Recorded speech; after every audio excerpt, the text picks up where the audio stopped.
Assalamualaikum warahmatullahi wabarakatuh. Perkenalkan, nama saya Muhammad Taufikur Rahman, NPM 2235137 Pada video kali ini saya akan menyimak video dari Pak Sandika Galih, yaitu yang bertujuan untuk menyelesaikan tugas DPM pertemuan 4 ini, yaitu adalah menyimak video dari Sandika Galih. Nah, video yang saya simak itu ada dua macam. Yang pertama ada tutorial React yang paling masuk akal untuk pemula.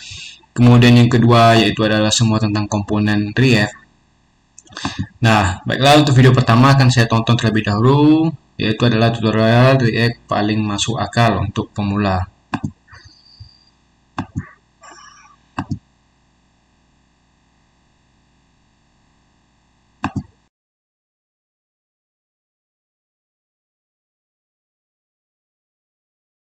Jadi kita bahas ini dulu ya. Jadi selain memang supaya judulnya agak-agak clickbait, saya mau kasih tahu dulu alasannya kenapa saya bilang paling masuk akal. Jadi yang pertama gini, kalau kita mau belajar sebuah teknologi, bahasa pemrograman, atau framework, atau library, atau apapun lah ya, itu kan sebetulnya tempat belajar paling tepat adalah dari dokumentasi resminya. Bener nggak teman-teman? Jadi sebenarnya kita jangan dulu cari-cari di tutorial-tutorial lain. Kita jangan dulu cari di YouTube, kita jangan dulu cari di Stack Overflow, tanya ChatGPT. Kita baca dulu dokumentasi resminya dari pembuatnya. Karena kan harusnya dokumentasinya lah yang ngasih tahu kita teknologi itu apa, cara pakainya gimana, dan lain sebagainya. Ya, dan menurut saya dokumentasinya React ini kurang masuk akal, khususnya untuk pemula. Dan ini menurut saya, teman-temannya jangan marah dulu, tenang. Nanti kita akan cari tahu kenapa menurut saya nggak masuk akal. Pasti ini buat teman-teman yang udah jago React, ada yang nggak setuju nih sama saya nih. Tapi sebelum ke sana, kita bahas dulu mengenai definisi pemulanya dulu ya. Sepemula apa sih maksud saya di sini ya? Jadi maksud saya pemula di sini, dia adalah yang udah belajar JavaScript, udah tahu JavaScript ya, udah tahu gimana cara bikin aplikasi menggunakan JavaScript, dia udah tahu yang namanya manipulasi DOM, dia udah tahu teknik-teknik JavaScript ES6 misalnya ya. Tapi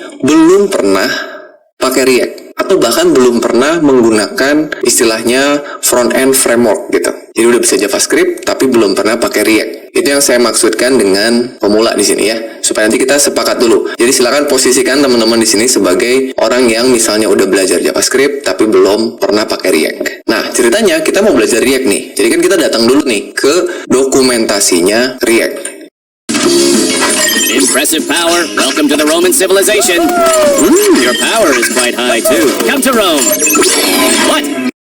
Ya, jadi dokumentasi React kalian bisa datang di react.dev/learn. Nanti kita akan buka sama-sama. Dan jangan salah, menurut saya ini sebetulnya salah satu dokumentasi yang bagus banget. Cuman buat pemula nggak masuk akal aja. Dan bahkan buat teman-teman yang belum tahu, sebetulnya kita tuh punya dokumentasi React yang berbahasa Indonesia. Jadi kalau teman-teman belum tahu, teman-teman bisa kunjungi di halaman ini, id.react.dev. Jadi ini adalah dokumentasi React yang sudah diterjemahkan oleh jagoan-jagoan programmer React Indonesia yang keren-keren banget ya, supaya kita lebih mudah belajarnya. Nih, jadi kalau teman-teman kunjungi id.react.dev/learn, nah ini teman-teman lihat tutorial React dalam bahasa Indonesia. Nanti silakan teman-teman baca ya. Nanti kita buka sama-sama.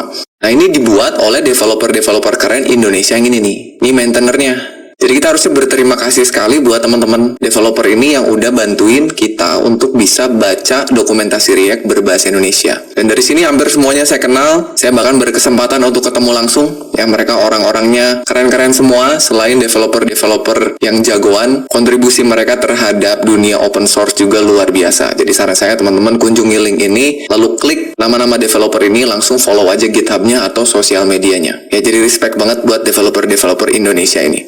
Nah, sekarang kita ke dokumentasi React dulu ya. Kita akan lihat kenapa menurut saya ini nggak masuk akal ya. Ini pada saat kita datang ke sebuah dokumentasi, yang pertama kali ingin saya tahu, setidaknya untuk saya nih ya, adalah mengenai apa itu teknologinya. Dan kebetulan di sini kita nggak ketemu langsung setidaknya penjelasan mengenai apa itu React. Ya, jadi kalau teman-teman lihat di sini, kalimat pertamanya di sini adalah, ini kan ada jargonnya atau tagline-nya, dia adalah library untuk web dan native user interface. Oke ya. Sekarang kalau scroll ke bawah, kita langsung dikasih tahu membuat user interface dari komponen. Nah, di sini dikasih tahu React membuat kita dapat membangun user interface gitu. Jadi bukan apa itu React, tapi apa yang bisa dilakukan oleh React gitu. Padahal kalau saya saya pengen tahu dulu React itu apa. Yang pertama, kita nggak bisa lihat ya. Kalau scroll ke bawah, itu cara pakainya. Nah, dan cara pakainya itu kita tiba-tiba dikasih sebuah function. Kita nggak dikasih tahu ini function kita taruh di mana. Jadi seolah-olah React ini dibikin untuk orang yang udah tahu cara pakainya, cara pakai front-end framework atau front-end library gitu. Kalau teman-teman udah tahu, maka baca ini akan lebih mudah. Tapi buat yang belum tahu dan sama sekali belum pernah pakai, menurut saya agak bingung. Padahal kalau teman-teman lihat dokumentasi React yang versi sebelumnya, ini kebetulan saya juga buka. Ini dokumentasi React yang lama ya. Teman-teman lihat ini tagline-nya agak berbeda. Kalau ini menurut saya lebih mudah dipahami ya. Sebuah JavaScript library untuk membuat UI. Kalau yang tadi kita lihat sebuah library untuk web dan native UI. Itu bedanya. Dan kalau di scroll ke bawah, yang lama tuh kita dikasih tahu penjelasannya. React adalah library yang deklaratif, berbasis komponen, belajar sekali, tulis dimanapun katanya gitu. Kalau menurut saya sih ini lebih menarik gitu ya. Walaupun tetap aja kalau kita scroll ke bawah, simple komponen. Nah, ini komponennya ditaruh di mana nih? Apakah saya kopikan ke file JavaScript saya langsung jalan? Kayaknya enggak. Mau cuan dari trading? Bisa. Nih, pelajarin dulu dasarnya. Gimana candlestick-nya? Ada panjang, pendek, doji, hammer, hanging man. Gitu. Nah, kalau misalkan kita telusuri lagi yang baru ya, kita balik ke yang baru, terus sekarang kita masuk ke learn. Katanya kalau mau belajar React, masuk yang learn ini. Yang pertama, kita langsung dikasih tahu quick start.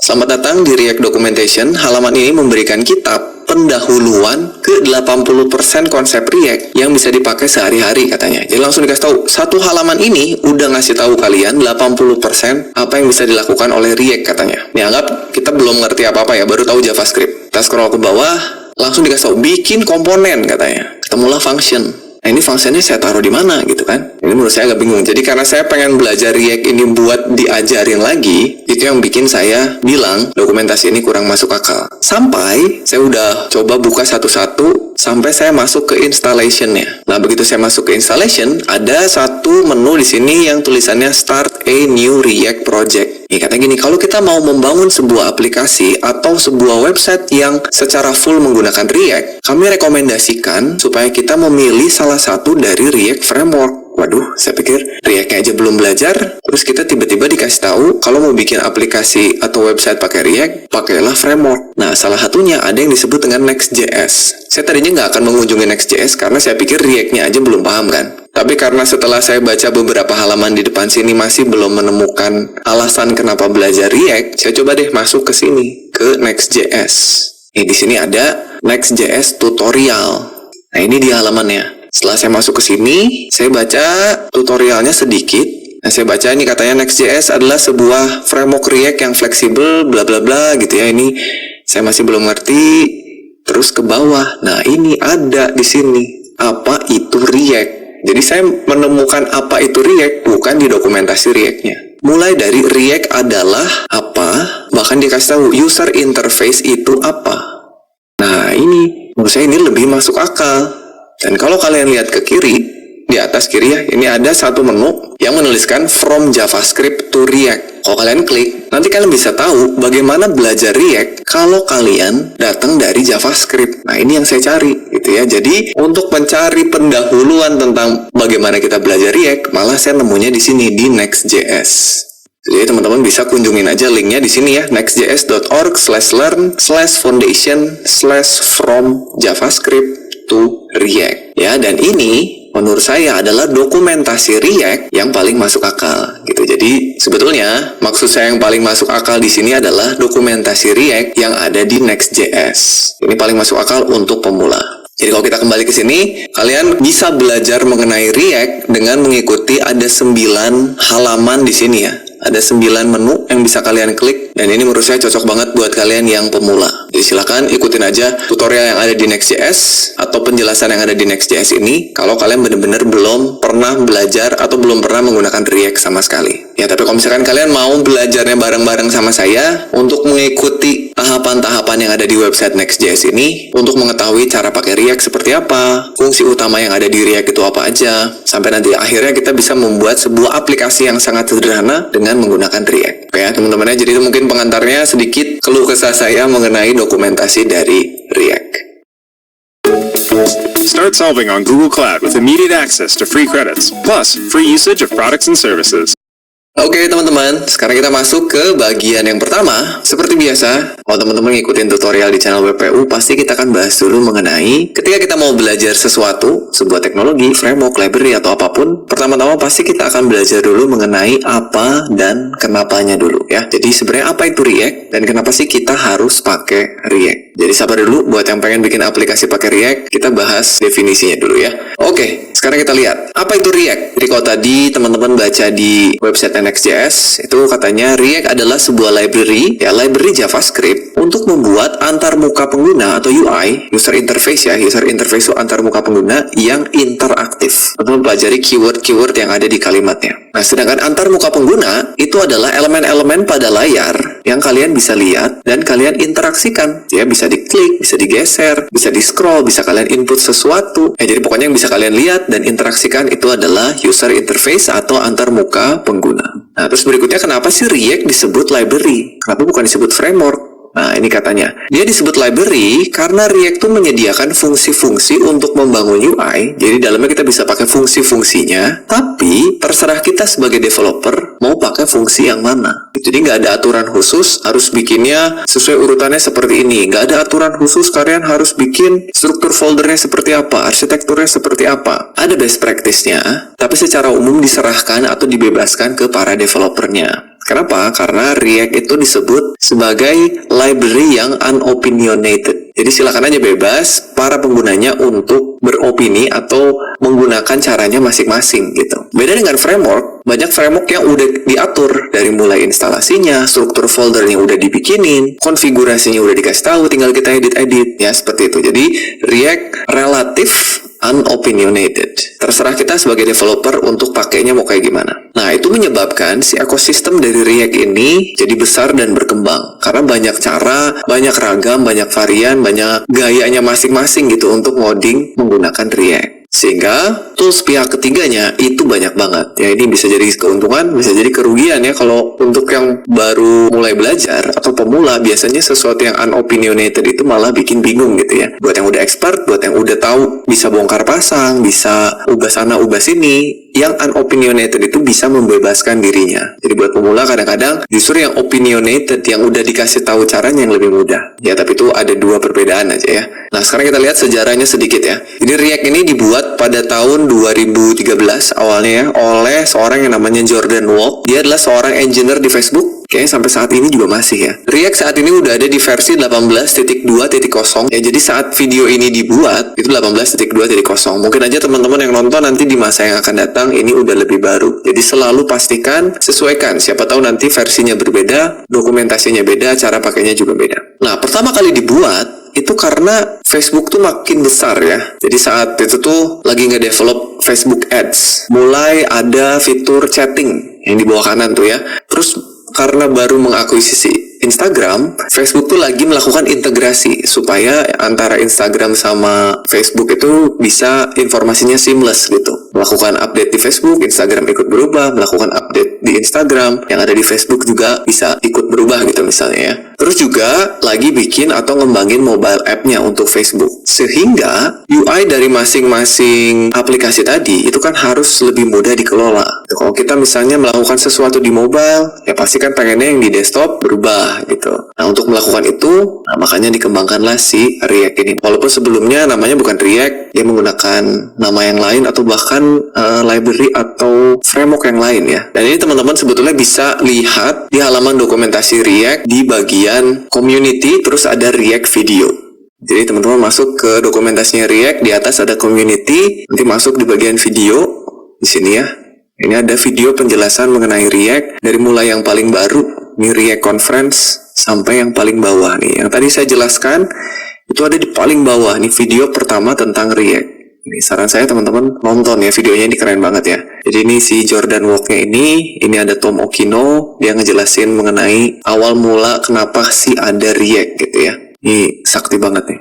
Oke, berikutnya, kenapa disebut React? Disebut React itu karena pengen itu menjadi sebuah library yang reaktif gitu ya. Yang artinya apa? Dia memiliki kemampuan untuk bereaksi atau merespon secara dinamis ketika ada interaksi atau perubahan data. Jadi, ketika kita melakukan sesuatu, pengennya aplikasinya tuh cepat bereaksi gitu. Ini disebutnya React gitu, bereaksi. Nah, saat ini tim pembuat React yang bikin React-nya, core timnya itu terdiri dari engineer-engineer yang ada di Meta atau di Facebook ya. Terus engineer-engineer yang ada di Vercel ya, dan kebetulan tadi Next.js yang teman-teman lihat itu kan yang buat perusahaannya Vercel juga ya. Jadi saya juga yakin kalau dokumentasi React yang dibuat oleh Vercel itu pasti benar gitu, karena engineer-nya React kebanyakan orang Vercel juga gitu ya. Dan selain dari dua perusahaan ini, banyak juga kontributor dari seluruh dunia, baik itu yang ngembangin core-nya, core React-nya, maupun kontributor untuk yang lain gitu. Salah satunya tadi dokumentasi ya.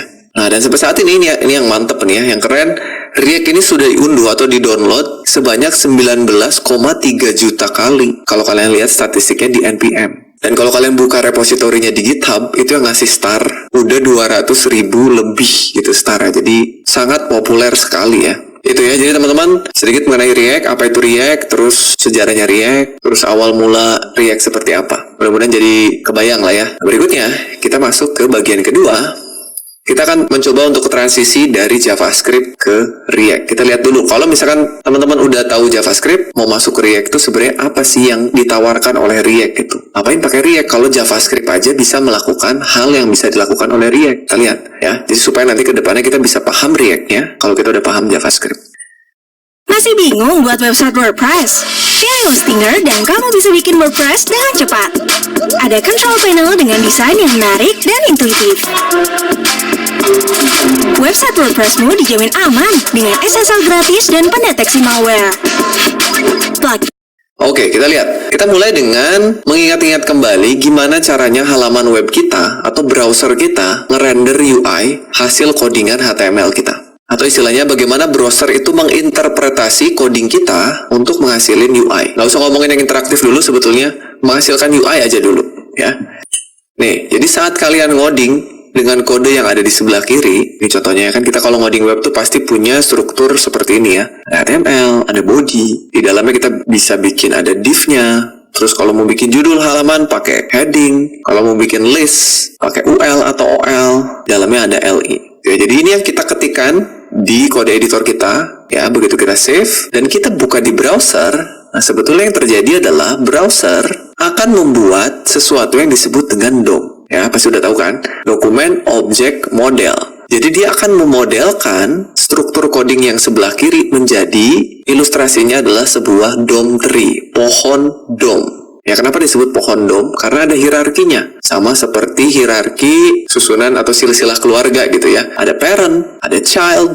Kalau anaknya banyak ada children. Kalau parentnya parent kita sebut grandparent. Kalau sejajar kita sebut dengan siblings atau saudara atau adik kakak lah ya, siblings gitu. Nah, jadi sebetulnya direpresentasikan sama browser sebagai DOM tree seperti ini. Jadi ada coding kalian, ada DOM tree. Nah, terus berikutnya, DOM itu apa? DOM itu adalah representasi objek. Kalau tadi kan visualnya ya, pohonnya itu visual. Sebenarnya di belakang layar, bentuknya DOM itu dia adalah objek. Visualkan supaya kita gampang melihat dan mahamin aja ya. Sebenarnya DOM itu dia objek. Dari HTML, tadinya coding, diubah jadi objek. Jadi, yang tadinya tree seperti ini, bisalah tampil di UI-nya atau di browsernya jadinya seperti ini. Jadi dari source code, diterjemahkan dulu jadi DOM, baru tampillah di UI-nya. Itu representasinya ya. Sesimpel apapun kalian nulisin coding HTML-nya. Dan kalau misalkan teman-teman masih bingung mengenai DOM itu apa, terus cara nyeleksi DOM seperti apa, cara nelusurin DOM seperti apa, sampai manipulasi DOM seperti apa, teman-teman bisa kunjungin aja playlist belajar dokumen object model yang ada di channel WPU ini. Saya udah buatkan cukup lengkap, ada beberapa belas video ya yang bisa kalian ikutin, mulai dari teori DOM tree, bagaimana cara menyeleksi elemen pada DOM, sampai DOM manipulasi ya. Nah, sebenarnya manipulasi DOM itu apa? Jadi kita bisa mengubah tampilan atau mengubah UI yang ada di dalam halaman kita berdasarkan codingan HTML-nya. Ya, jadi kita bisa menambah, mengubah, atau menghapus titik-titik pada DOM tree tadi, tapi nggak lewat codingan. Kita bisa memanipulasinya pakai JavaScript. Nih contoh nih, misalnya kita punya struktur HTML sederhana lah seperti ini ya. Kita punya HTML, head, title, body, dan sebuah div yang nama ID-nya app misalnya. Ini nggak aneh lah ya. Div nama ID-nya app, isinya kosong. Udah, ini kita codingnya begini aja, index HTML terus kita save. Nah sekarang, gimana caranya kalau kita mau menyisipkan tag H1 di dalam div ini, yang di dalam tag H1-nya ada tulisan belajar React bareng WPU. Jadi, tambahin emoji roket lah gitu ya. Supaya masuk ke dalam div ini, tapi nggak ngubah struktur HTML-nya. Kita ngubahnya pakai JavaScript, pakai teknik DOM manipulation. Ya, teman-teman harusnya bisa dong. Jadi saya minta ini latihan ya. Silakan di pause dulu videonya. Ketik ini di HTML kalian, bikin aja file namanya index.html. Terus nanti di bawahnya bikin aja script JavaScript. Terus silakan manipulasi agar kalian bisa nyisipin H1 di dalam div-nya. Oke, silakan. Gimana? Sudah? Nah, kalau sudah kita lihat hasilnya. Nih, jadi kalau teman-teman mau nambahin sesimpel hanya tag H1 aja yang ada tulisan belajar React bareng WPU, ini yang harus kalian lakukan. Pertama bikin tag script dulu di bawah sebelum penutup body ya. Kalian bikin dulu script, tipenya teks, JavaScript. Terus yang pertama kali kalian lakukan adalah kalian seleksi dulu elemen app-nya. Yang ini. Kalian seleksi dulu pakai JavaScript ya. Pakai DOM selection, kalian bisa pakai document.getElementById. Jadi JavaScript tolong carikan saya elemen yang ID-nya app, atau kalian bisa pakai query selector ya, document.query selector terus kasih hashtag atau tanda pagar app gitu untuk menyeleksi elemen div. Setelah itu kita create elemen H1. Jadi kita bikin dulu di memori, kita bikin namanya header atau headings ya, ini harusnya namanya headings. Kita bikin document.create elemen H1, disiapin tuh di memori H1 kosong. Terus berikutnya kita bikin teks untuk elemen H1 tadi. Kita bikin elemen yang ada di dalam H1-nya, yaitu tulisan belajar React bareng WPU. Udah tuh, jadi ada dua node, ada dua elemen, ada teks, ada H1. Berikutnya adalah teksnya kita masukin ke dalam H1. Caranya kita append header content ke dalam header. Jadilah kita rangkai itu H1 yang ada tulisan belajar React bareng WPU. Nah, udah jadi tuh, masih di memori nih. Sekarang elemen H1 yang ada teksnya kita masukkan lagi ke elemen app yang udah kita siapin. Paham kan? Kita taruh lagi app append child header.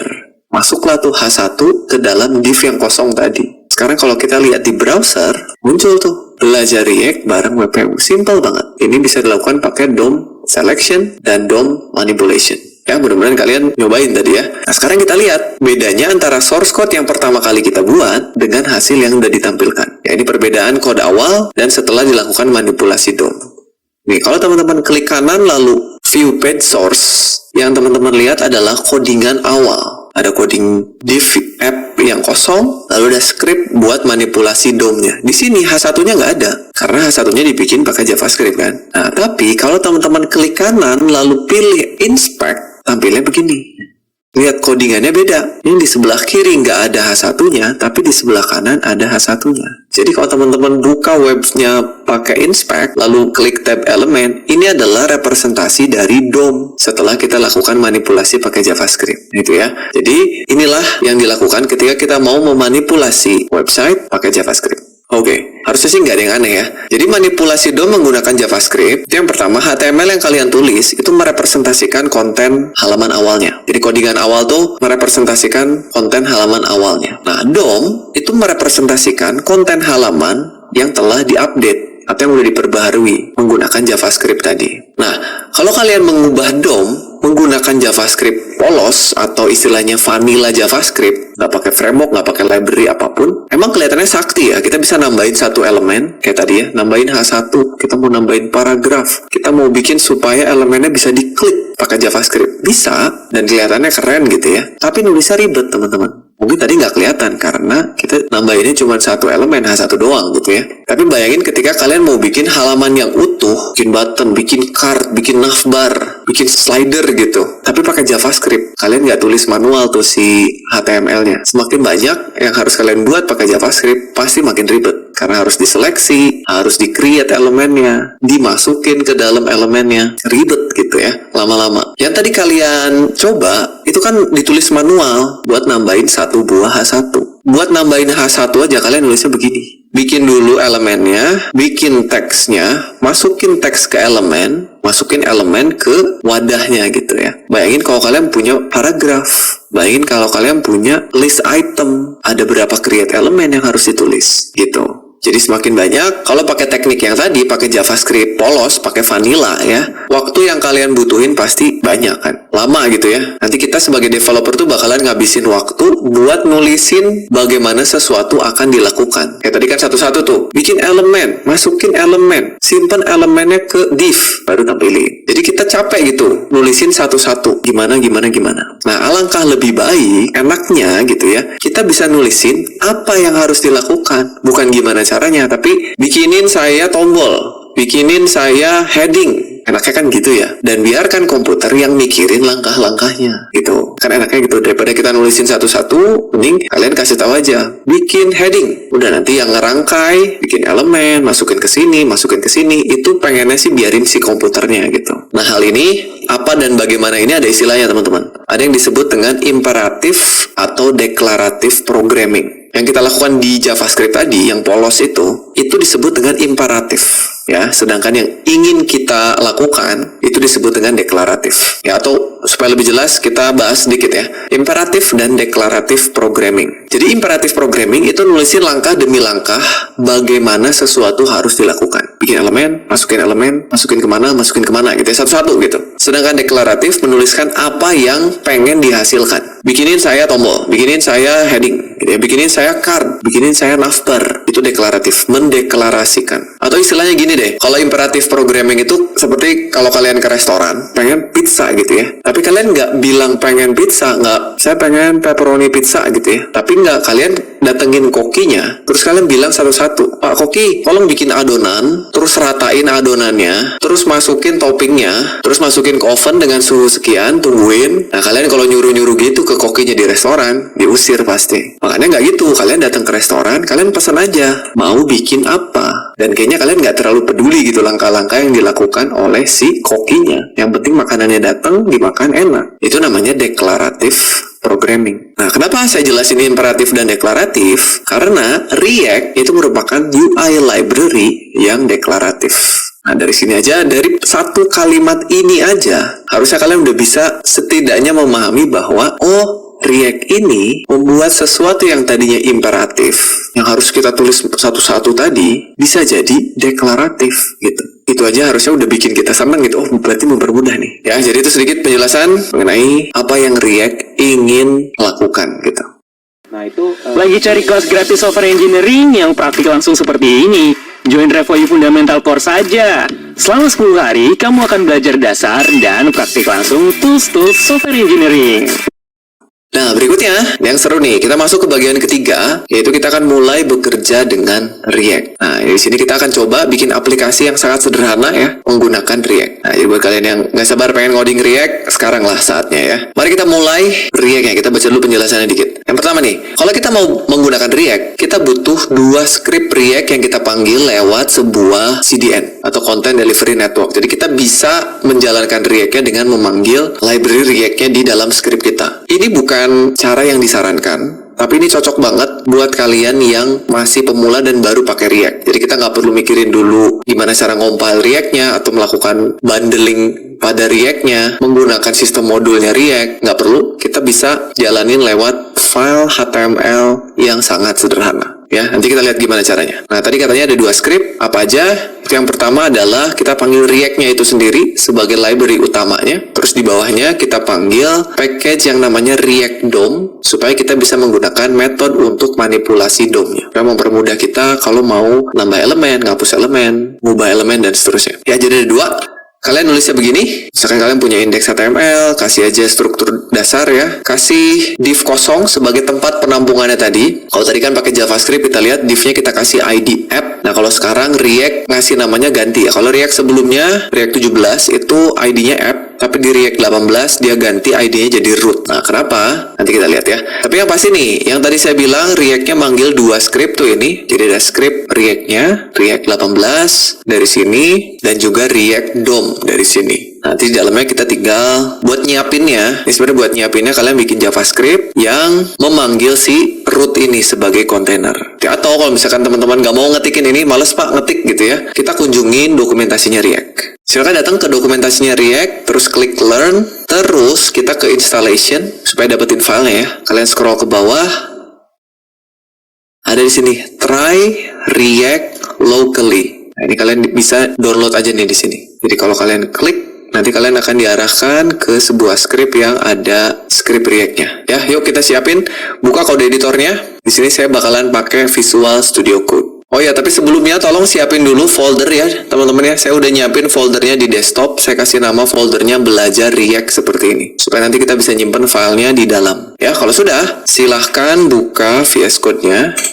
Ini dia, dibuka VS Code-nya. Terus kita maximize dulu, kita ke file. Open folder yang tadi yang ada di desktop. Ini ya, kita select folder. Nah, sekarang kita bikin file namanya index.html.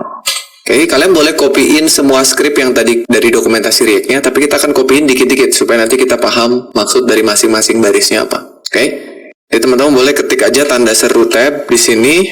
Ini supaya simple, kita metanya hapus dulu aja ya. Kita metanya hapus dulu. Di sini kita kasih belajar React. Terus di bodinya tadi kita bikin sebuah div yang ID-nya root. Oke, terus di bawah sini kita punya script yang tipenya text/JavaScript yang di dalamnya kita panggil apa tadi, const, lalu apa, container dokumen titik get element by ID. Sebenarnya mau pakai query selector juga bisa. JavaScript carikan saya elemen yang ID-nya root. Oke. Nah ya, tinggal kita kopikan link ke React-nya. Kita buka lagi tadi dokumentasinya, kita copy 2 baris ini, script-nya aja. Ya, kalian bisa lihat lengkapnya ada di sini ya. Cuman anggap aja kita nggak paham gitu ya apa yang ada di dalamnya. Maka kita akan ikuti yang ada di tutorial Next.js-nya. Kita kopikan 2 ini dulu. Kembali ke sini, kita simpan di bagian head. Sudah ya, jadi kita udah manggil 2 script React. Save dulu, jangan dulu dijalanin, kita balik dulu ke slide-nya. Oke, udah ya, 2 ini sudah. Berikutnya, kita siapin aplikasi kita. Kita tadi udah bikin div yang nama kelasnya root. Itu akan kita jadikan sebagai wadah dari aplikasi kita. Ya, nah ini untuk menyiapkan aplikasi React, kita butuh metode yang namanya React DOM .create root. Nah, metode ini diambil dari package React DOM yang udah kita panggil tadi. Kalau kalian nggak panggil yang baris 2-nya, ini nggak akan jalan. Ya, metode tadi kita akan gunakan sebagai wadah dari aplikasinya. Jadi, React tuh pengen tahu dulu, root aplikasinya mana nih. Setelah itu, kita butuh sebuah metode yang namanya render buat nampilin elemen yang kita mau. Dalam hal ini, elemen H1. Ya, supaya kasusnya sama dengan kasus waktu kita bikin pakai HTML polos tadi ya. Oke, jadi nulisnya gini, kita butuh variabel namanya root, sebenarnya namanya bebas aja ya. Terus kita panggil React DOM create root dari elemen yang udah kita tentukan tadi. Kebetulan tadi kan elemennya namanya div dengan ID root, kita simpan ke kontainer, masukin ke dalam create root, baru kita panggil root.render buat nampilin elemen yang mau kita tampilin. Nih, dari sini harusnya teman-teman udah bisa lihat, buat nampilin ya kita cukup 1 baris. Kalau pakai JavaScript tadi kita butuh 5-6 baris. Ya, kita coba dulu. Kalian mau ketik manual ini boleh, silakan disalin, atau mau balik lagi kita copy dari script yang kita download juga bisa. Ya, balik sini, kita ambil aja ini nih.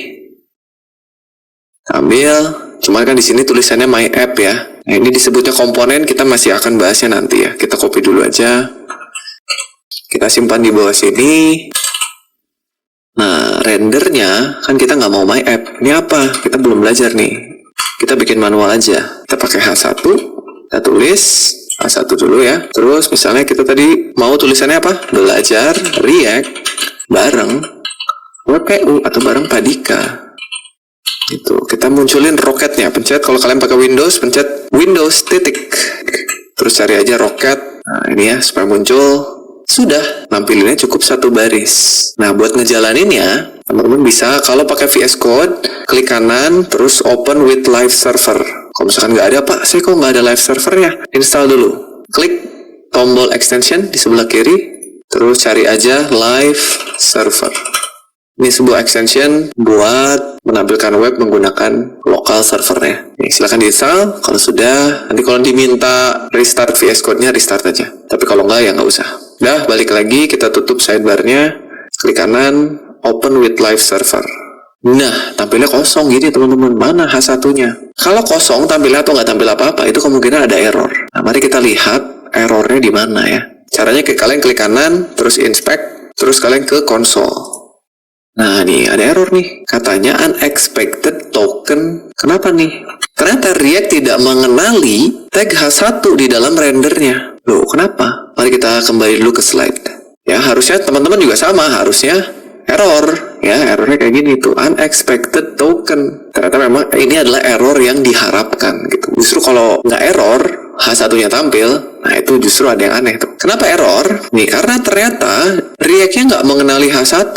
Ya, di dalam metode render, H1 ini bukan JavaScript. Terus apa itu? Itu adalah sebuah sintaks HTML atau ekstensi dari HTML yang namanya JSX. Dan secara default, browser itu nggak mengenali JSX. Yang dikenali sama browser itu kan HTML, CSS, JavaScript ya. Supaya si browser ini bisa mengenali JSX, kita butuh sebuah compiler yang bisa nerjemahin JSX jadi sintaks JavaScript biasa supaya kebaca. Nah, gimana cara install compilernya? Kita akan menggunakan sebuah compiler yang namanya Bubble, yang akan kita gunakan sebagai penerjemahnya. Ya, jadi kalian bisa nambahin Bubble. Bubble itu websitenya resminya ada di sini. Sama ya, kita pakai CDN lagi lewat unpackage ya. Tapi jangan lupa nanti kalian ubah tipe dari JavaScript menjadi text/JSX. Kan tadinya text/JavaScript ya. Untuk menginformasikan pada si bubble-nya bahwa kita bakalan ngubah JSX menjadi JavaScript. Nih, kalian tambahin ini di atas script-nya, terus jangan lupa nanti ganti nih. Tadi kan ini kita tulisnya JavaScript ya. Oke, ini kalian bisa copy lagi dari script yang di-download tadi. Nih, kembali ke sini, harusnya bubble-nya ada di sini ya. Oh, ini disimpannya di head ya. Jadi boleh aja mau disimpan di head boleh. Kita kembali ke codingnya, kita simpan di head di sini. Kalau di slide saya disimpannya di bawah sini, ya nggak apa-apa juga sama aja. Terus jangan lupa ganti ini, bisa jadi JSX atau bisa jadi bubble sama aja. Ya kalau teman-teman ganti jadi bubble, nanti tulisan di sininya tetap warna-warni. Oke, sekarang kita lihat lagi. Nah, sekarang errornya udah nggak ada, tulisannya udah tampil. Tuh ya, mantap ya. Sama nggak teman-teman?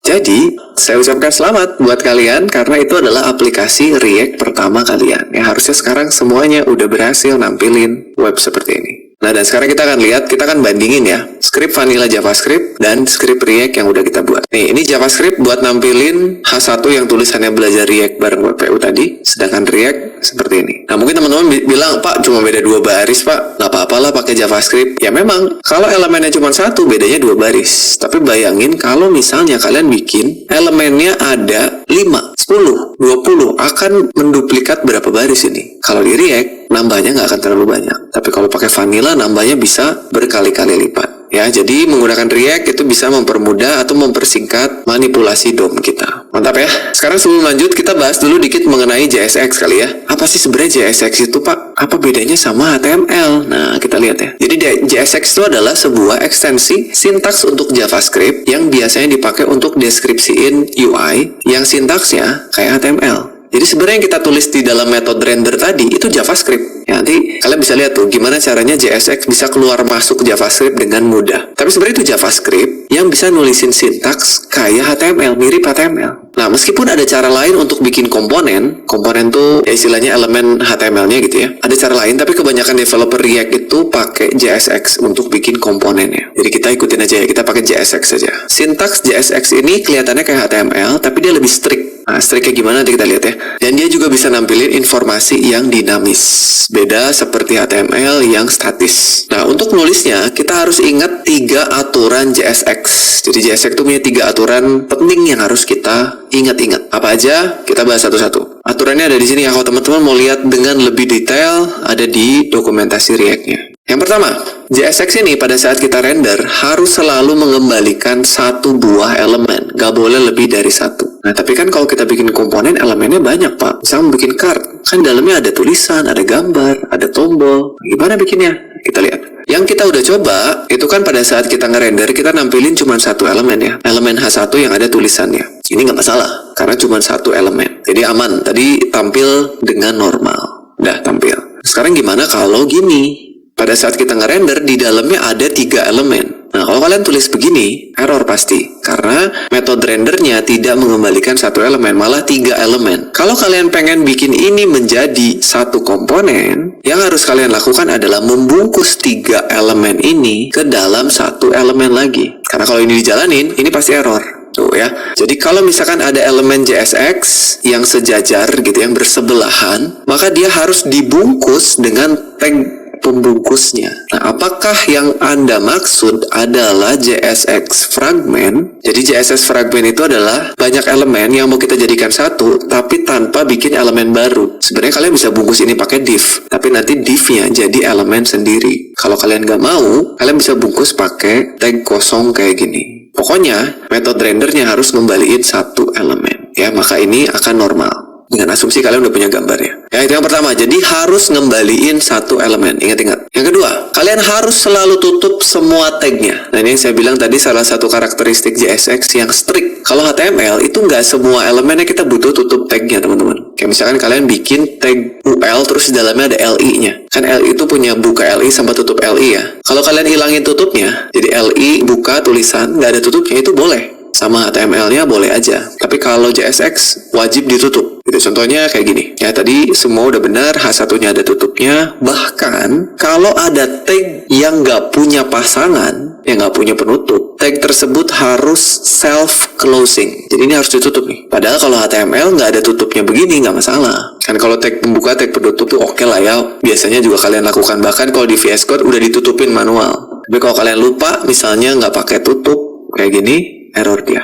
Unterminated JSX content. Jadi dia anggapnya si JSX-nya nggak selesai. Itu yang kedua, selalu tutup semua tag-nya. Ingat-ingat. Yang ketiga, kalau ada atributnya, kalian gunakan camel case. Hampir untuk semuanya. Ini contohnya. Kalau misalnya kalian punya metode yang namanya onClick. Ya kan kalau di HTML tuh nulis onClick boleh aja. C-nya kecil, tetap jalan. Tapi kalau di JSX harus huruf besar. Nah, ada beberapa atribut yang berubah nama. Contohnya kelas. Kalau di HTML, kita mau ngasih kelas ke sebuah elemen, cukup tulis kelas huruf kecil semua. Selesai. Tapi kebetulan di JSX, kelas itu udah dipesan namanya. Jadi tulisan kelas di sini beda. Nanti dia bentrok sama kelasnya JavaScript. Makanya, kalau kalian mau ngasih kelas di HTML di komponen kalian, ganti jadi class name. Huruf N-nya jadi besar. Itu contohnya ya. Jadi kalau kita udah masuk belajar JSX dengan lebih dalam, kita bakalan tahu atribut-atribut apa aja yang bisa kita pakai. Terus kalau berubahnya jadi gimana. Oke, itu 3 aturannya. Dan ini kalau kita jalanin, tampil alert seperti biasa ya. Kalian boleh coba, tinggal tadi di pause aja videonya, terus disalin. Ya, jadi itu sekilas mengenai cara pakai React yang sangat sederhana, teman-teman. Berikutnya, kita masuk ke topik yang saya sebut dengan prerequisite. Ini biasanya selalu saya sampaikan ketika kita memulai sebuah seri baru, ya, dimana kita harus tahu dulu nih, apa aja yang harus kita siapin kalau kita mau belajar React. Baik itu dari sisi pengetahuannya atau dari sisi softwarenya. Ya, kita lihat satu-satu. Yang pertama, materi apa yang harus kalian kuasai terlebih dahulu. Jadi jangan main loncat aja ke React kalau materi-materi ini belum kalian pahami ya. Yang pertama jelas HTML dan CSS. Itu karena harusnya kalian udah bisa bikin website yang bagus dulu pakai HTML, CSS. Baru habis itu kalian belajar JavaScript, fundamentals. Ya, ini harus nggak bisa dilewat ya. Kalian harus tahu mengenai variabel, tipe data, pengulangan, pengkondisian, objek, function, array. Harus ngerti dulu. Baru kalian belajar DOM. Ya, karena jelas kalau misalnya kalian pakai React tanpa ngerti DOM, kalian nggak akan ngerti manfaat React itu apa. Jadi cuma pakai-pakai aja. Tapi kalau kalian udah pernah bikin sebuah aplikasi JavaScript pakai DOM manipulation yang polos gitu ya, JavaScript polos, pasti kerasa begitu pakai sebuah framework atau library. Oh, ternyata ini berusaha untuk menyelesaikan problem apa, gitu ya. Berikutnya kalian harus paham juga mengenai teknik-teknik pemrograman di modern JavaScript atau ES6. Apa aja nanti kita lihat ya. Terus kalian harus paham juga mengenai command line interface dan juga Git. Itu karena nanti kedepannya kalian akan sering banget menggunakan CLI atau terminal. Entah itu buat download package, ambil dari GitHub repository orang. Jadi harus benar-benar paham gimana caranya menggunakan Git dan juga menggunakan terminal ya atau CLI. Kalau kalian install Git di komputernya, biasanya itu udah ada yang namanya Git Bash, atau kalau yang pakai Windows ada PowerShell, atau kalau yang pakai Linux sama macOS juga pasti ada terminalnya. Silahkan pahami perintah-perintah dasar yang biasanya dipakai di terminal ya. Terus kalian juga harus belajar mengenai package manager, karena kedepannya React itu nggak dipakai dengan cara yang kita pakai tadi. Kita harus pakai misalnya NPM, modul bundler, builder, dan masih banyak lagi. Dan untuk memahami itu, kalian butuh paham juga mengenai Node.js. Jadi ini yang harus kalian kuasai dulu sebelum lanjut belajar React-nya. Jadi buat yang belum paham mengenai salah satu materi ini, sabar dulu, tahan dulu. Ya silakan mundur dulu aja belajar materi-materi ini. Karena jangan khawatir teman-teman untuk belajar materi-materi ini. Nah, terus tadi untuk modern JavaScript-nya, karena sebetulnya teknik-teknik di JavaScript modern ini banyak banget ya. Apa aja yang harus kalian pelajari? Yang pertama harus tahu mengenai variabel pada ES6. Tahu kapan waktunya kalian deklarasi variabel pakai let, kapan kalian pakai const. Ya, pokoknya jangan lagi pakai var. Berikutnya kalian tahu gimana cara bikin function, ya, tahu caranya bikin function expression dan juga function declaration. Dan kalian harus tahu juga yang namanya arrow functions beserta perilakunya. Kalian harus paham mengenai objek dan juga class beserta cara pakainya ya. Tahu gimana caranya instansiasi sebuah objek, tahu apa itu prototypal inheritance atau pewarisan pada JavaScript. Berikutnya kalian harus paham mengenai array dan metode-metode pada array. Dan pahami juga ada yang disebut dengan higher order function. Itu salah satunya adalah di metode-metode pada array seperti map, filter, reduce. Kita harus benar-benar paham ya. Tahu caranya di structuring, gimana caranya memecah objek menjadi variabel. Terus tahu bagaimana cara pakai template literals sehingga kalian dapat dengan mudah merangkai string yang ada variabel di dalamnya. Nggak perlu keluar masuk, nggak perlu konkatenasi. Pahami template literals. Dan juga pahami ternary operators. Karena di React ini sering banget dipakai. Ya, ternary operators yang tanda tanya dan titik 2 untuk mengganti if else menjadi one liner atau satu baris. Dan terakhir kalian harus paham mengenai modul sistem pada JavaScript. Gimana caranya import, export file kita atau metode kita menjadi sebuah modul. Ini yang harus kalian pelajari. Kalau misalkan ada yang masih belum paham, nggak usah khawatir karena di channel ini saya sudah sediakan jalur belajar ya. Teman-teman bisa ikutin semua materi yang dibutuhin untuk belajar React. Ada semua, mulai dari HTML, CSS, JavaScript-nya bahkan ada 3 playlist ya. Ini kalau di total bisa sampai 70 video kali ya. Silakan untuk yang JavaScript. Terus ada juga Git dan GitHub beserta belajar CLI ada di dalamnya dan belajar Node.js dan NPM ada juga di situ. Ya, jadi silakan itu dipelajari dulu ya. Jangan buru-buru pengen belajar React tapi fundamentalnya belum paham. Nah, berikutnya setup editornya. Untuk menggunakan atau membuat aplikasi pakai React tentu saja kita butuh editor ya atau kode editor. Kalian bisa pakai macam-macam, cuman yang akan kita gunakan di seri ini adalah VS Code yang harus kalian install linternya yaitu ESLint. Gitu, coba cek extensionnya udah diinstal apa belum. Terus konfigurasinya udah dilakukan apa belum. Nanti kalau misalkan belum, teman-teman bisa cek di dokumentasi React-nya ada gimana cara konfigurasi linternya. Jangan lupa juga install extension untuk format kode kalian supaya gampang diaturnya, nggak perlu ngerapihin manual yang namanya Prettier. Dan kalian bisa install browser extension yang namanya React Developer Tools. Ini kayaknya ada untuk semua browser-browser populer. Ya, setidaknya untuk browser yang saya pakai yaitu Google Chrome, ini ada. Oke, itu jadi prerequisite untuk belajar React di seri kita kali ini. Oke, dan kalau teman-teman sekarang udah siap untuk belajar lebih jauh mengenai React ini, di bagian kelima kali ini kita akan masuk ke bagian paling penting, yaitu kita akan membahas mengenai konsep-konsep utama yang ada pada React ya. Jadi apa aja sih konsep yang menjadi inti yang harus kita pelajari di dalam React ini. Jadi kalau teman-teman lihat ada 3 core konsep di dalam React. Yang pertama jelas adalah komponen, yang kedua ada yang disebut dengan props, dan yang ketiga ada yang disebut dengan state. Ya, jadi 3 hal ini harus teman-teman kuasai dulu atau minimal tahu dulu ya sebelum kita masuk ke konsep-konsep React lain atau fitur-fitur React lain yang lebih kompleks lagi. Kita bahas dulu mengenai komponen ya. Gimana cara kita membuat UI di dalam React menggunakan komponen. Ya, jadi intinya pada saat kita membuat UI, ya sebuah UI itu kita bisa pecah menjadi bagian-bagian yang lebih kecil yang kita sebut dengan komponen. Mulai dari contohnya yang tadi kita buat adalah komponen header ya atau heading gitu. Sebuah komponen itu bisa sangat sederhana, hanya terdiri dari satu elemen saja atau bahkan sangat kompleks. Bahkan satu halaman web pun itu kita bisa anggap sebagai sebuah komponen. Walaupun jadinya komponennya gede banget gitu ya. Jadi komponen-komponen UI yang bisa kita lihat dan kita interaksikan bisa kita anggap sebagai komponen. Nah, dengan komponen itu kita bisa bikin potongan kode yang independen atau mandiri yang kedepannya bisa kita gunakan kembali. Jadi komponen yang reusable istilahnya. Ya, jadi contohnya kalian bisa anggap sebagai blok-blok pada Lego lah ya, yang bisa kalian susun gitu. Dimana nantinya kita bisa susun potongan-potongan kecil tadi agar menjadi sebuah blok atau sebuah bentuk yang lebih besar. Yang kalau misalkan kita mau bongkar pasang, itu bisa kita lakukan dengan lebih mudah. Jadi kalau pengen ngubah elemen pada UI-nya, kita tinggal ubah komponennya aja. Nah, ini contoh komponen yang bisa kalian lihat. Misalnya kita mau bikin sebuah media komponen. Yaitu di dalamnya juga bisa terdiri dari beberapa komponen lagi. Ada komponen image, ada komponen deskripsi, ada komponen button. Jadi yang kecil-kecil ini juga komponen. Ketika kita rangkai menjadi sesuatu yang lebih besar, contohnya media ini atau card lah ya, itu juga bisa kita jadikan sebagai komponen. Nah, nanti card ini kita simpan ke dalam sebuah section tertentu di dalam website kita. Section itu bisa kita anggap juga jadi sebuah komponen. Nah, untuk bikin komponen di React tuh gimana caranya? Pertama, teman-teman harus pahami dulu bahwa komponen pada React itu pada dasarnya adalah sebuah function yang kita bikin pakai JavaScript. Jadi nanti setiap teman-teman mau bikin komponen, harus bikin function dulu. Nah, terus nama functionnya itu kalian harus tulis diawali dengan huruf besar. Ya kan, kalau function tuh biasanya huruf kecil ya, huruf kecil terus camel case, tapi kalau khusus untuk komponen, teman-teman bikinnya pakai huruf besar. Nah, nanti functionnya mengembalikan nilai elemen UI-nya. Dan elemen UI itu teman-teman tulis pakai JSX.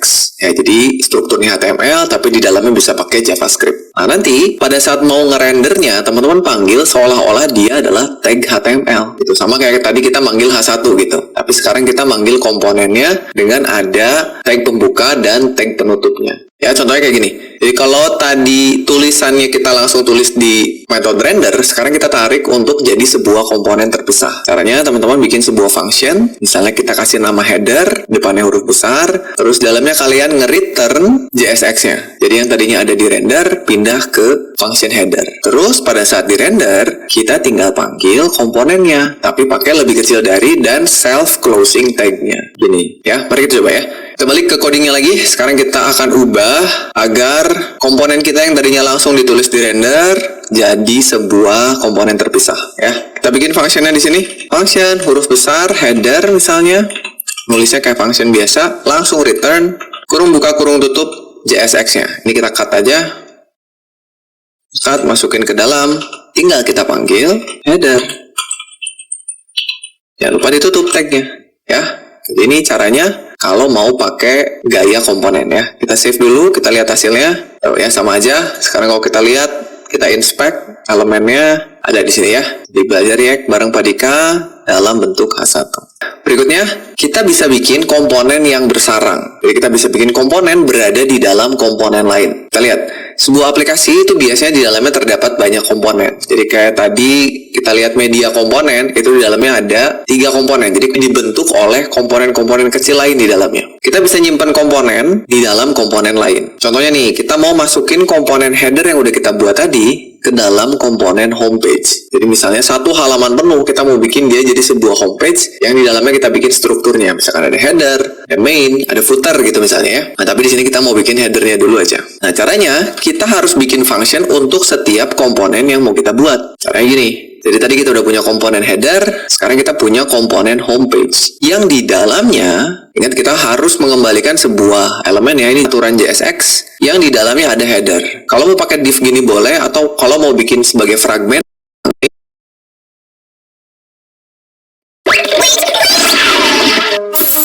What do you want to pawn? I want to use all my gold to go to Rome. You don't have an... nggak pentingnya. Kita mau nampilin kita map,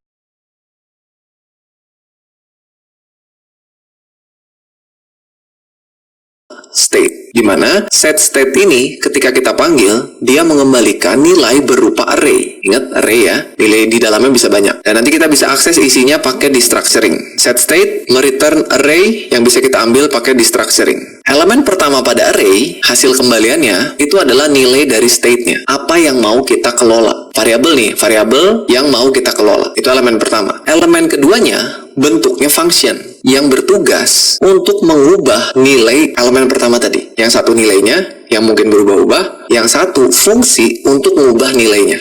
Ya, ada 2, selalu berpasangan. Nilai yang berubah dan cara mengubahnya, ada 2. Nama functionnya boleh apa aja, sebenarnya nama state-nya juga boleh apa aja ya. Tapi biasanya nama functionnya ini diawali dengan kata state, lalu diikuti dengan nama state-nya atau nama nilainya. Jadi pasangan, misalnya tadi like, kita bisa bikin nama state-nya like, berarti nama functionnya set like. Atau kalau misalnya state-nya score, berarti nama function buat ngubahnya set score, ya selalu berpasangan. Ini contohnya, kita bisa punya variabel likes dan fungsi set likes. Kita tulis pakai destructuring. Jadi kita panggil hooks-nya react use state, ini mengembalikan array, langsung kita tangkap pakai destructuring. Kurung siku, ambil variabelnya, ambil functionnya. Ya, yang pertama, nanti kita bikin dulu itu. Terus, kita juga bisa ngasih nilai awal pada variabelnya. Misalnya kita pengen nilai awal dari variabel like ini 0. Nah, maka kalian langsung kasih aja argumen pada hook use state-nya. Kayak gini.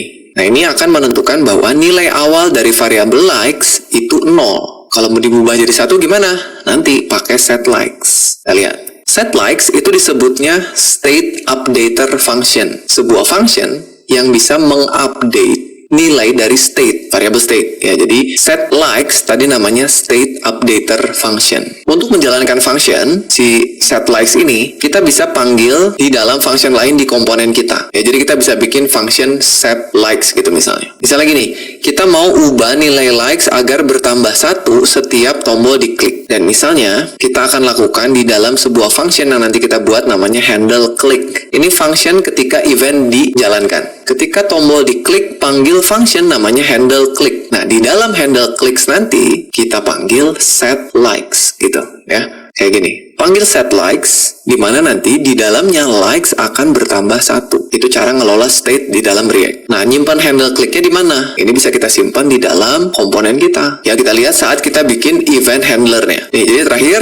yang perlu kita lakukan, tinggal kita bikin tombolnya buat nanganin event-nya. Ya, bikin tombol button biasa, kasih props on click gitu ya. Jangan lupa nulis nama event harus pakai camel case. Kita udah bahas tadi di aturan JSX ya. Nulis on click kalau di HTML biasa bisa huruf kecil semua, tapi kalau di JSX harus camel case. On click C-nya gede. Nah, terus nanti kita tampilin jumlah likes-nya di dalam value dari button-nya. Kayak gini. Jadi kita punya komponen button yang punya props on click, di mana props on click ini kalau dijalankan eventnya akan memanggil fungsi handle click. Ini kenapa di sini nggak pakai kurung buka kurung tutup? Karena kalau kita pakai kurung buka kurung tutup, fungsinya langsung dijalanin. Kita pengen fungsinya jalan ketika diklik. Terus isi dari tombolnya ada tulisan like, kurung buka, lalu panggil isi dari state likes-nya. Kita punya state likes kan tadi ya, lalu kurung tutup. Gitu. Jadi ini istilah-istilah yang harus kalian pahami di dalam React. Ada state sebagai variabel yang bakalan berubah, ada state updater function sebagai fungsi yang bakal ngubah nilai dari state-nya, ada props yang jadi atribut dari sebuah komponen, ada event yang menjadi trigger saat kita akan melakukan sesuatu.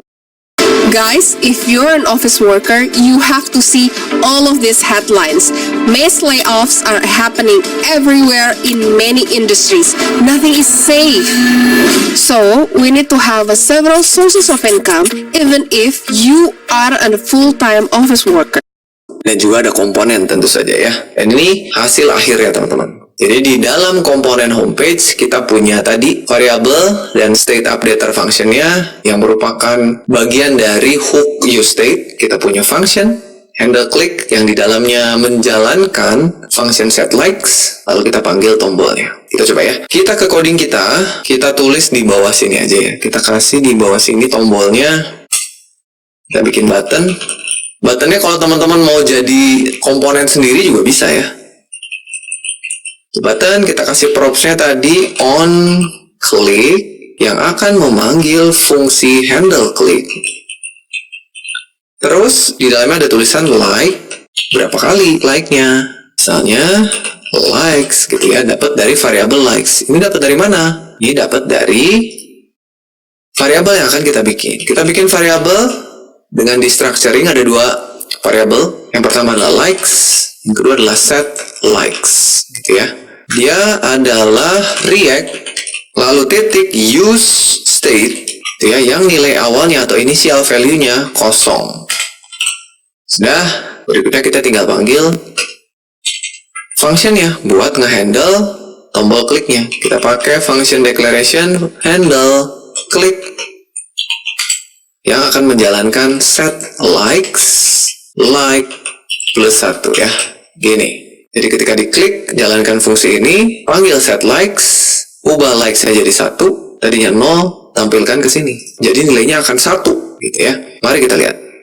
Oke, kita punya, kita klik jadi 1, klik lagi jadi 2, klik lagi jadi 3.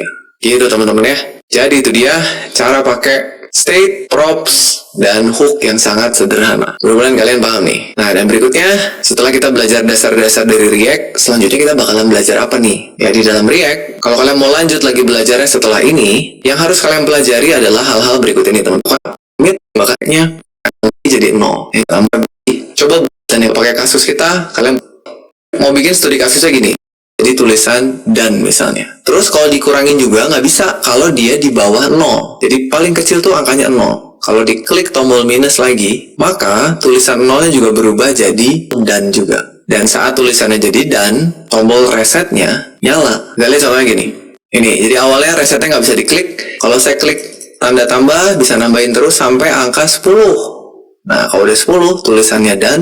Dua tombol ini nggak bisa diklik, cuma reset yang bisa diklik. Jadi saya kliknya reset.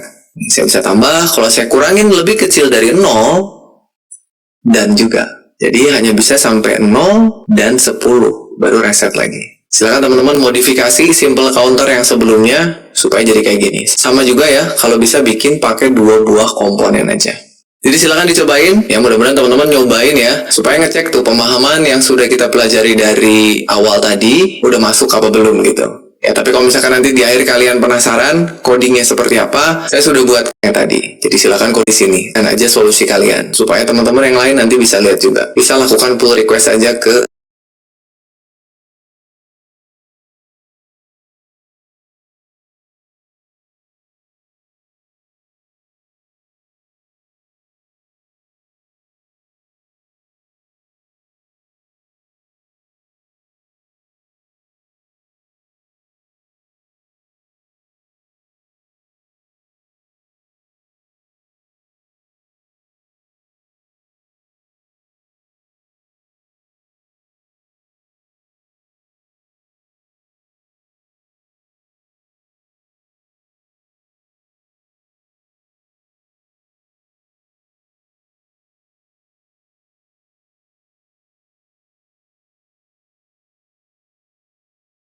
Itu sudah selesai saya simak. Kemudian akan saya lanjut, itu adalah video yang keduanya mengenai tentang komponen Join Revo Fundamental Core saja. Halo teman-teman semua, selamat datang. 47 menit. Nah, baiklah.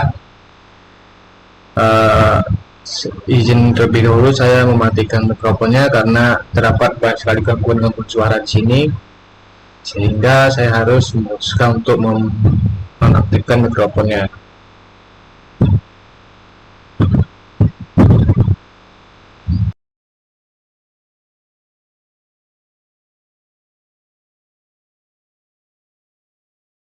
Kembali di channel WPU bersama saya Sandika Gali. Dan kali ini kita kembali akan melanjutkan playlist tutorial React untuk pemula. Kali ini kita masuk ke episode kelima teman-teman ya. Kita akan membahas semua tentang komponen. Ya sebetulnya nggak semua banget ya. Setidaknya kita akan belajar lebih dalam lagi mengenai komponen. Karena kan harusnya teman-teman sampai saat ini tuh udah paham apa itu komponen, cara bikinnya gimana, terus juga beberapa karakteristik di dalamnya. Nah tapi sekarang kita akan coba bahas lebih detail lagi teman-teman ya, supaya kita semakin paham gimana caranya bikin komponen yang baik dan benar. Ya, kita mulai langsung dengan membahas lagi atau mengingat-ingat kembali apa itu komponen ya, berdasarkan materi yang kita pelajari di dokumentasinya React ya. Jadi apa itu komponen? Kita baca lagi teman-teman. Jadi kita tahu bahwa aplikasi React itu terbuat dari komponen-komponen ya. Terus juga kan komponen pada React itu pada dasarnya adalah function di dalam JavaScript atau yang kita sebut dengan JSX. Berikutnya komponen merupakan bagian dari UI yang punya logika dan tampilannya sendiri. Jadi ada logic, dan juga presentation. Ya, dan untuk membuat komponen itu bisa sekecil mungkin, sampai satu buah elemen HTML kita anggap sebagai komponen itu bisa ya. Misalkan komponen tombol, komponen gambar, komponen paragraf bahkan bisa ya. Atau mau sebesar satu halaman pun bisa kita anggap sebagai komponen. Itu nah, jadi nanti terserah kita gimana cara merancang sebuah komponen. Makanya di video kali ini kita akan bahas tuh, gimana caranya bikin komponen atau melakukan komposisi ya. React nyebutnya nge-compose sebuah komponen yang baik dan benar. Ya, jadi ini kita ingin lihat lagi materi mengenai komponen. Berikut ini juga contoh dari beberapa komponen ya. Misalkan ada komponen media yang di dalamnya bisa kita susun atau kita bentuk dari beberapa komponen. Ya, jadi komponen media itu terdiri dari komponen image, komponen deskripsinya, dan komponen tombol. Atau kalau teman-teman lihat sebuah website, ini contohnya salah satu toko online, kita lihat ada UI seperti ini pasti di dalamnya terdiri dari banyak sekali komponen. Nanti tergantung dari developernya mau nge-compose atau nyusun komponennya seperti apa. Ya, itu pengantarnya teman-teman. Sekarang kita harus paham dulu mengenai ukuran dari sebuah komponen. Kita tahu komponen itu bisa sangat kecil, bisa sangat besar. Ya, kita ambil contoh lagi dari komponen yang kita lihat di toko online ini. Ya, jadi komponen sekali lagi bisa sangat kecil sampai dengan sangat besar. Ini masing-masing punya kelebihan dan kekurangan serta karakteristiknya sendiri-sendiri ya. Contohnya, kalau misalkan kita bikin sebuah komponen yang sangat besar,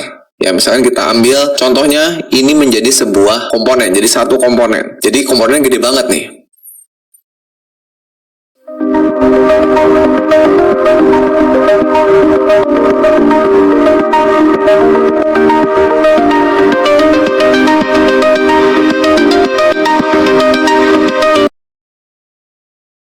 Karakteristiknya seperti apa? Jadi ada beberapa kekurangan teman-teman. Kalau terlalu besar, kita bikin ini jadi satu komponen. Yang pertama, itu pasti terlalu banyak responsibility-nya. Jadi satu komponen tuh tanggung jawabnya besar. Di dalamnya pasti banyak state dan props yang akan kita kelola. Benar nggak? Ya, karena ini kan kalau kita lihat ada kategori, terus kita juga bisa top up, kita juga bisa melihat slideshow gambar di sini, ngecek promo, banyak sekali yang dilakukan kalau ini menjadi sebuah komponen. Sehingga nantinya ke depannya ini akan sulit untuk digunakan kembali ketika kita mau membuat komponen yang mirip atau bahkan sama tapi di halaman yang lain atau di bagian lain dari aplikasi kita. Nah, jadinya kita harus tetap membuat ulang tuh komponennya. Jadi secara reusability-nya kurang atau rendah gitu ya. Dan ini tentu saja akan membuat kode kita semakin kompleks. Ya, kalau kita ngerjainnya sendiri mungkin nggak akan serepot ketika kita bekerja dalam tim. Ya, semakin kompleks nanti kita semakin susah untuk bekerja samanya gitu. Itu kalau terlalu besar. Jadi jangan bikin komponennya itu terlalu besar. Begitu pula kalau terlalu kecil teman-teman. Semua elemen di halaman kita jadikan sebagai komponen. Ya, karena tadinya kalian pengennya supaya tanggung jawabnya nggak terlalu besar. Ya udah, kita bikin semua elemen yang ada, baik itu gambar, tombol, tulisan, kita jadikan sebuah elemen. Nah, kenapa nggak gitu aja? Nah, itu pun ada kekurangannya. Yang pertama tentu saja jadi komponennya banyak banget. Ini ngelolanya jadi susah juga ya, karena banyak yang harus kita pikirin gitu. Komponennya ada banyak. Akan membuat kodenya menjadi membingungkan. Jadi pada saat kita mau nge-compose-nya, nanti repot. Dan ini membuat kodenya jadi terlalu abstrak. Karena semua elemen HTML atau semua elemen pada webnya kita abstraksi jadi komponen. Padahal belum tentu juga si komponen-komponen ini punya state, punya props gitu ya. Jadi terlalu abstrak. Nah, alangkah lebih baiknya kalau kita mencari titik tengahnya gitu ya. Cari sweet spot-nya. Gimana cara bikin komponen yang nggak terlalu besar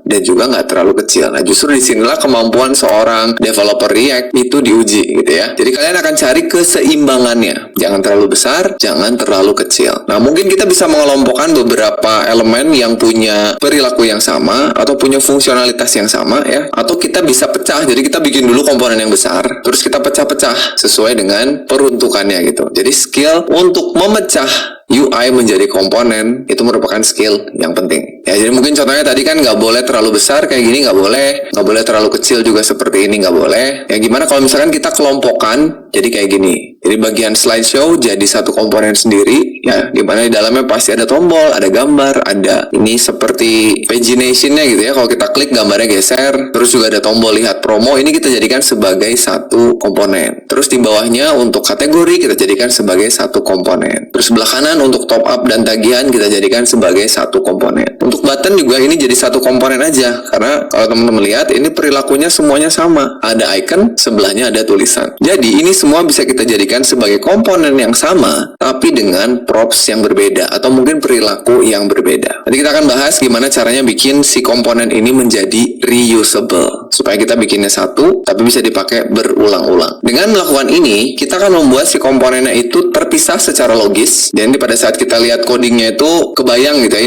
ini merupakan bagian dari komponen yang mana, merupakan bagian dari komponen yang mana gitu. Terus juga akan membuat komponennya bisa digunakan kembali atau reusable istilahnya. Sehingga tentu saja jadi mudah dikelola, baik itu komponennya maupun kodenya secara spesifik. Ya teman-teman, jadi sekali lagi, bikin komponen itu ternyata tidak semudah yang sudah kita bahas di video-video awal. Ternyata banyak hal yang harus kita pikirin. Ya, tapi tipsnya, ya ada beberapa tipsnya ya. Jadi yang pertama, kita harus pisahkan UI-nya secara logis. Pisahkan antara konten dan juga layout. Jadi mana yang layout, mana yang konten atau isi dari komponennya. Terus pikirin reusability-nya. Kalau kita udah bisa misahin mana yang layout, mana yang konten, kayak misalnya button itu adalah layout, tapi di dalamnya kita lihat kontennya apa, misalkan icon, tulisan, warna. Nah, ini kayaknya kalau misalkan kita mau bikin button yang sama, tapi warnanya beda, terus iconnya beda, nah ini kita bisa bikin jadi reusable. Komponennya satu, tinggal kita kasih props atau perilaku yang berbeda. Ya, terus perhatikan juga kompleksitasnya, jangan sampai tujuan kita reusability yang malah jadi kompleks kodenya. Dan yang terakhir, perhatikan juga gaya dan kebiasaan coding kita atau gaya dan kebiasaan tim kita. Jadi kadang-kadang kalau kita baru masuk ke sebuah tim, cari tahu dulu tim ini punya gaya coding atau kebiasaan coding nggak? Ada panduan pembuatan komponennya nggak? Nah, kalau ada, kita ikutin aja gitu ya. Jadi jangan sampai kita memaksakan gaya coding kita ke sebuah sistem yang sudah terbentuk gitu. Jadi kita harus lebih kebayang. Shopee 11.11 Big Sale. Promo puncak 11 November. Ikuti flash sale Saya mencari ke depannya set kita. Ya, ini sebenarnya project klasik ya. Silakan ditekan tombol enter aja. Terus kita pilih framework-nya pakai React. Silakan diarahkan pakai tanda panah. Terus kita pilihan JavaScript polos saja. Oke, enter. Sudah ya, dibuatkan folder dan instalasi PNPM-nya. Jadi langsung aja ketik cd anime-app. Lalu enter. Terus kita ketik PNPM install. Kita tunggu. Oh, ini ada update ya. Nggak apa-apa, kita skip dulu update-nya. Nah, sudah beres. Tinggal kita buka dulu di code editor ya. Teman-teman boleh ketik kode, spasi titik. Ini sudah kebuka VS Code-nya. Terakhir, tinggal kita jalankan dulu aplikasi kita ya. PNPM run dev ya. Sesuai dengan perintah yang ada di sini. Oke, kita pencet enter, nanti aplikasinya jalan di localhost port 5173 ya. Teman-teman boleh pencet kontrol, klik aja supaya kebuka di browser seperti ini. Sudah aman dan tinggal kita kembali ke kodenya. Ini biarkan saja terminalnya berjalan seperti ini. Kita buka sekarang kodenya ya. Kita akan hapus beberapa kode yang nggak kita butuhin karena halaman ini nggak kita butuhin ya. Kita kembali ke kodenya. Teman-teman boleh buka folder src. Nah, kita akan hapus index.css. Ini nggak kita butuhin, teman-teman boleh delete aja. Nah, berikutnya kita akan buka app.jsx. Nah, ini saya kecilin dulu sedikit. Nah, ini kita akan hapus semuanya. Ctrl A, terus delete. Kita akan ganti isinya dengan yang ada di GitHub. Silahkan buka GitHub-nya, arahkan ke app.jsx. Nah, ini ya teman-teman boleh klik tombol copy raw file di sini. Klik, kembali ke kodenya, kita paste, lalu kita save. Sudah, dan berikutnya adalah app.css ya. Buka app.css, kita hapus semuanya, Ctrl A, hapus, kita kembali ke GitHub-nya. Sekarang cari yang CSS-nya. Klik CSS, sama kayak tadi ya. Klik tombol copy raw file, simpan di sini, save. Lalu terakhir kita coba ke main.jsx, kita akan hapus baris yang ini ya. Import indeksnya nggak kita butuhin karena tadi kita udah hapus ya. Teman-teman boleh pencet Ctrl Shift K untuk menghapus barisnya, save, close. Lalu kita lihat di webnya. Nah, ini dia. Jadi sudah ada aplikasi sederhana. Ini kebanyakan masih tampilan aja ya. Jadi masih banyak yang belum berjalan. Misalnya search-nya belum berjalan. Terus nanti ke depannya kita mau bisa nambahin anime sendiri. Terus bisa ubah atau hapus. Dan kita bisa ngasih rating ke depannya. Tapi sekarang yang bisa dilakukan itu hanya menampilkan 4 anime. Ini anime yang termasuk anime favorit saya. 4 ini. Yang datanya diambil dari array of object yang kita buat di app.js. Ini masih saya tulis manual di sini. Ke depannya nanti kita akan connect ke public API. Ya, nggak apa-apa apa-apa, ini kita ambil dari data array kita dulu. Tapi sekarang kita udah bisa klik masing-masing animenya. Jadi kalau diklik, dia akan menampilkan detail dari anime yang berbeda. Ya, One Piece, Naruto, Bleach, dan My Hero Academia. Ya, silakan nih kalau kalian mau ganti, boleh aja ya, silakan diganti datanya, asal jangan properti-propertinya. Nilainya boleh ya, ganti judulnya, ganti tahunnya, silahkan. Nah, sekarang kita akan pelajari kodenya teman-teman. Silakan dibuka dulu. Ya, ini saya tutup dulu sidebarnya, Ctrl B. Kita lihat nih yang CSS-nya kita close aja lah ya, karena nggak akan kita oprek-oprek untuk sekarang. Kita akan lihat dari bagian paling atas. Ini di atas kita ada import hook-nya, use state, karena kita menggunakan beberapa state di bawah. Terus juga kita import CSS-nya ya, tadi udah. Terus kita punya data yang saya kasih nama animes data karena animenya banyak, jadi jamak gitu ya. Kita punya 4 data, ada One Piece, Naruto, Bleach, dan My Hero Academia. Nah, terus kita masuk ke komponen utamanya, komponen app. Nah, di sini di komponen kita yang pertama, kalau kalian lihat, ini saya masih punyanya hanya satu komponen yang JSX-nya sangat besar sekali. Tuh, jadi JSX-nya banyak. Ya, nanti tugas kita adalah mecah-mecah UI-nya menjadi komponen-komponen terpisah. Ya, kita pelajari dulu dari bagian paling atas. Ya, kita punya ada state query untuk mengelola query ini ya, walaupun sekarang masih belum jalan ya. Masih belum berpengaruh. Terus kita juga punya state untuk mengelola data animenya. Ini saya ambil dari array yang ada di atas. Ya, ini nanti akan kita ganti data defaultnya lewat API. Berikutnya kita punya state untuk selected anime untuk mengelola data yang tampil di sebelah kanan. Jadi mana yang kita pilih atau yang kita select akan mengubah detail dari kotak sebelah kanan. Itu state yang ini. Lalu ada state is open 1 dan is open 2. Ini untuk ngecek apakah kotak ini lagi dibuka apa enggak. Karena di sini saya kasih tombol minimize. Ya, jadi ceritanya kita bisa nutup gitu. Oke, ada 2, yang sebelah kiri is open 1, yang sebelah kanan is open 2. Berikutnya kita punya sebuah function handle selected anime untuk memilih mana yang akan tampil di sebelah kanan. Ya, nanti ini akan kita kirim sebagai props. Nah, yang pentingnya di sini kita punya banyak elemen ya. Jadi yang pertama ada navbar untuk bagian atas. Ini semua ya. Di navbar ada 3, ada logo yang pertama. Oh ya, aplikasi ini namanya Weibo ya, WEEBOO ya. Ada logonya. Terus di bawahnya ada search container. Nah, jadi search container ini menampung 2 hal, search inputnya dan search resultnya. Jadi secara default yang tampil semua data, ceritanya ya, semua data yang ada di sini tampilnya 4. Nah, pengennya nanti kalau kita cari sesuatu gitu ya, munculnya sesuai dengan jumlah hasil pencariannya. Sekarang masih belum berjalan. Bahkan masih kita tulis manual 4 yang nanti kita benerin. Itu di bagian navbar, dan kayaknya teman-teman harus sekarang udah bisa mencoba-coba untuk berpikir atau nebak-nebak kira-kira ini cocoknya jadi komponen sendiri apa enggak gitu. Berikutnya di bawahnya ada komponen main ya, untuk nampung 2 kotak ini. Kotak yang pertama, ini ada elemen yang nama kelasnya box. Itu untuk kotak yang sebelah kiri berisi daftar anime. Ya, dimana saya punya tombol itu yang sebelah kanan atas ini ya, ini button. Nah, nanti, dan di bawahnya saya punya kondisional. Kalau tombolnya lagi terbuka, is open 1-nya bernilai true, ya, defaultnya kan true ya. Kalau lagi bernilai true, tampilin listnya. Tapi kalau kita klik tombolnya jadi false, ya, opennya tadinya true jadi not open jadi false, maka jangan tampilin UL-nya. Nah, kalau UL-nya tampil, saya melakukan looping terhadap animenya, terus saya tampilin satu-satu berupa list ya. Jangan lupa kalau list kan ada key-nya. Terus pada saat diklik, saya pengen ngejalanin handle selected anime untuk nampilin anime sebelah kanan. Di dalamnya ada gambar, ada judul, ada tahun. Yaitu untuk yang sebelah kiri. Yang sebelah kanan, itu untuk menampilkan si animenya, sama juga ada tombol di atas. Bahkan ini mirip banget ya. Ada logikanya juga, kalau tombolnya lagi true gitu ya, lagi terbuka, tampilin detailnya. Ini sesuai dengan anime yang lagi kita select di sebelah kiri. Kalau ini ditambah nampilin tahun, skor, dan juga sinopsis. Ini ya di bawah sini. Itu teman-teman ya, jadi komponen besar cuma satu yang kalau kita lihat kayaknya semua pertanyaan komponen yang tadi itu jawabannya iya. Nah, makanya sekarang saya minta tugas kalian coba diubah dulu komponen yang satu besar ini menjadi komponen yang kecil-kecil. Silakan teman-teman boleh pause videonya, cobain dulu ubah jadi komponen sendiri sebelum nanti kita coba bareng-bareng. Mau belajar HTML, CSS, dan JavaScript gratis selama 10 hari? Join Revo.u Fundamental Course saja. Selama 10 hari, kamu akan belajar dasar dan praktik langsung tools-tools software engineering. Ngerjain mini coding.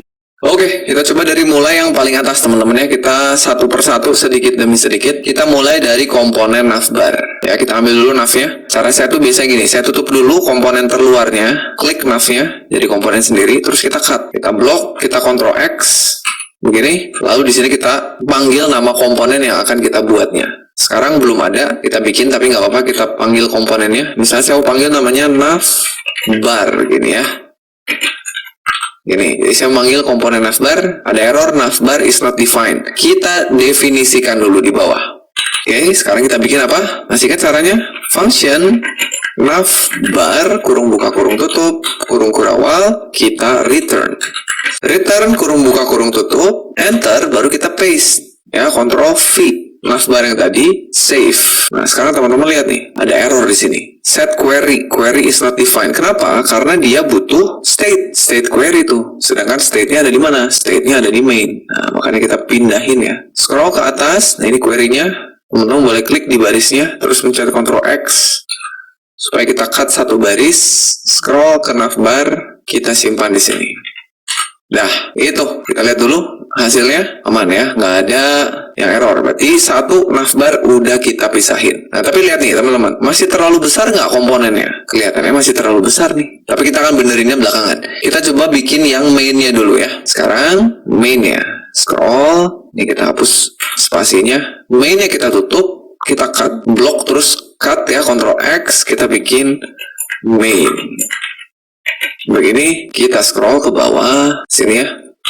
Di bawah navbar, kita bikin lagi function main, kurung kurawal, return, kurung buka kurung tutup, enter, Ctrl V.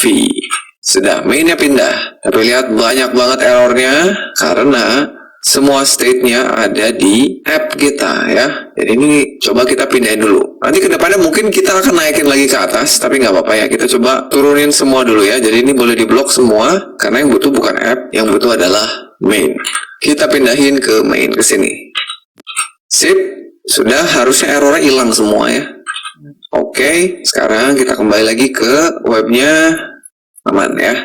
Tuh, jadi kita udah pindahin dua komponen besar, navbar dan main. Nah, sekarang pertanyaan apakah udah selesai? Belum ya. Masih terlalu besar nih. Komponen navbar masih terlalu besar, komponen main masih terlalu besar. Benerin satu-satu. Kita mulai dari navbar dulu ya. Kita lihat, komponen yang besar itu sebetulnya yang search ini ya. Tapi, kayaknya logo juga bisa kita jadiin sebagai komponen sendiri. Jadi saya melakukan itu. Yang logonya kita cut, ya, div, sampai tutupnya, Ctrl X, kita bikin logo. Begini, kita simpan di bawahnya function logo return enter logo. Sip, logo sudah. Di bawahnya search ya, kita cut lagi, kita bikin search. Begini, kita bikin di bawah logo function search, lalu Ctrl V. Oke, sekarang error lagi karena state-nya sekarang ada di navbar nih. Jadi kita harus pindahin ke dalam ya. Kita cut, Ctrl X, kita pindahin ke search. Oke, karena yang menggunakan sebetulnya hanya search aja kan. Jadi ngapain kita simpan di navbar tadi? Sudah, beres. Oh, search-nya hilang. Kenapa? Karena belum kita return ya. Ini salah ya. Ini di-cut dulu. Lupa return ya. Gini harusnya. Tadi saya lupa nambahin return. Nah, muncul lagi. Oke. Jadi search-nya harus dikasih return. Oke, mantap. Apakah udah beres? Kayaknya belum ya. Ini kayaknya saya masih pengen bikin search result-nya itu menjadi sebuah komponen sendiri. Jadi saya mau bikin gini. Kayaknya saya cut. Terus saya mau bikin misalnya namanya num result ya. Karena dia angka kan. Komponennya namanya num result. Kita bikin di bawah sini function num result. Jangan lupa kita bikin return ya. Nah, begini. Sudah, sip. Jadi sekarang komponennya sudah sesuai kebutuhannya. Yang navbar kayaknya udah ya. Navbar turun jadi begini, turun lagi logonya. Cukup. Ini nggak usah kita pecah lagi. Untuk yang search, sebenarnya input juga bisa nih ya. Jadinya search input gitu ya. Atau nggak usah lah ya, nggak apa-apa. Untuk kali ini nggak usah. Nanti kalau kita butuh, kita bikin jadi komponen lagi. Oke, sekarang kita turun ke main. Nah, ini yang seru nih. Untuk main, sebenarnya kalau teman-teman lihat, di dalam main itu kita punya dua buah box. Nih, Gimana kalau setiap boxnya kita jadiin satu komponen? Kita mulai dari komponen atau box yang pertama ya. Box yang pertama, ini sebuah box untuk nyimpen list dari anime. Jadi gimana kalau kita bikin namanya anime list ya. Nih, box yang pertama tutup dulu, kita cut, kita jadiin anime list gini. Kita bikin di bawahnya function anime list. Terus kita return, jangan lupa Ctrl V, sudah ya. Nah, tapi sekarang error lagi tuh. Ada state is open dan juga animes ya. Kita akan cut animes ini, kita cut, simpan di sini. Satu lagi is open yang ini. Nah, ini ketika kita pindahkan ini ada permasalahan teman-teman. Kalau kita pindahkan ke sini, error yang ada di sini itu hilang ya, yang ini hilang animasinya, tapi ini masih ada nih handle selected anime, berarti ini harus kita pindahin juga. Ini kita pindahin, simpan ke sini. Nah, lihat di sini mulai ada problem. Pada saat kita pindahin, ini udah hilang errornya, ini udah hilang errornya, ini udah hilang errornya. Tapi ini jadi error. Set selected anime error. Kenapa? Karena set selected anime ada di sini. Kenapa ini nggak dipindahin aja Pak? Baris ini state-nya. Nah, ini nggak bisa. Karena state ini dibutuhkan di sini. Di box yang berikutnya. Nih, nggak bisa. Jadi gimana dong cara ngakalinnya? Sebenarnya nanti akan lebih detail ketika kita bahas agak belakang ya. Cuman artinya gini, animenya kita nggak bisa simpan di sini. Ini ada teknik yang namanya lifting state up. Karena state itu hanya bisa digunakan ke komponen di dalamnya. Komponen sebelahnya nggak bisa pakai. Nih kalian lihat kan komponennya sebelah-sebelahan kan? Nih komponennya sebelah-sebelahan. Kalau saya bikin state-nya di komponen yang ini, maka yang bisa pakai hanya komponen itu dan komponen yang ada di dalamnya. Children-nya atau child-nya. Nggak bisa dikirim ke sini. Nah, supaya bisa dikirim ke sini, state-nya kita naikin ke parent-nya. Ya, lifting state up. Jadi dinaikin supaya kedua anaknya bisa pakai. Nah, jadi ini nggak bisa nih. Function ini kita naikin ke atas, ke sini. Begitu pula dengan state-nya. Yang ini kita naikin ke atas juga. Di sini. Kita balikin. Ini nggak usah khawatir dulu yang ini ya, karena ini artinya set animation belum kita pakai. Karena kan kita belum bisa nambah, ubah, dan hapus ya. Ini biarin aja. Oh, ini pindah ke atas ya. Harusnya animes ini paling atas kayak gini. Karena kan kita butuh nih. Nah, sudah. Sekarang kita udah simpan ke atas. Sekarang gimana caranya supaya komponen yang ini bisa pakai?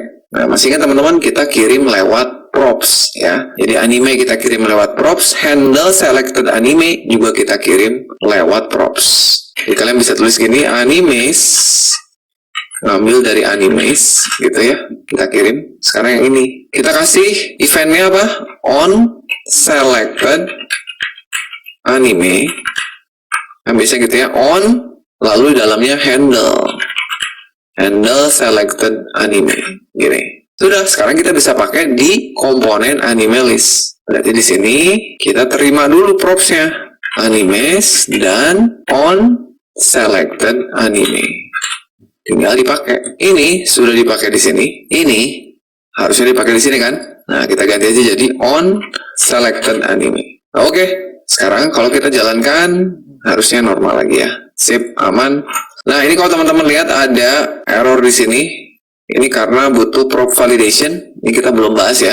Ini kalau teman-teman lihat video sebelumnya, ini bisa kita akalin dulu sebelum nanti kita benar-benar melakukan property validation. Ya, sekarang kita akalin dulu untuk mematikan ESLint-nya dulu ya. Jadi sekali lagi kita bisa akalin lewat konfigurasi ESLint ya. Coba dibuka lagi sidebar-nya. Teman-teman buka ini nih, ESLint rc.cjs. Kita scroll ke paling bawah ke bagian rules-nya. Kita tambahkan di akhir ya. Di sini nih. Hati-hati jangan salah nyimpannya. Kita tulisnya kutip react/prop types ya, kita isi dengan off ya. Kita save, coba kita lihat ke sini harusnya udah hilang tuh. Ya, jadi untuk sementara validasi tipe dari propertinya kita matikan dulu ya. Nanti kita akan validasi dengan benar. Oke, kita close, Ctrl B lagi, udah beres. Itu untuk anime list. Jadi ini udah jadi komponen sendiri. Berikutnya untuk yang sebelah kanan. Sebelah kanan kita kasih nama apa nih? Kita cut. Kita kasih nama dia tuh apa? Selected ya.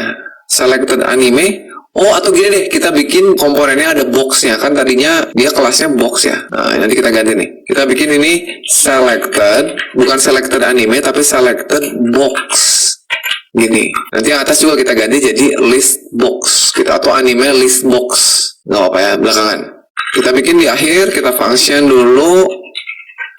Selected box gini, kita return kurung enter paste. Oke, sip. Berarti tinggal state-nya ya. Kita cut state-nya. Yang pertama is open-nya kita cut, masukin dulu ke sini. Ini ya, sudah. Nah, berikutnya untuk yang selected anime, ini kita nggak akan pindahin state-nya. State-nya kita biarkan ada di Impressive power. Welcome to the Roman civilization. Your power is quite high too. Come to Rome. What? bagian head go aja gitu.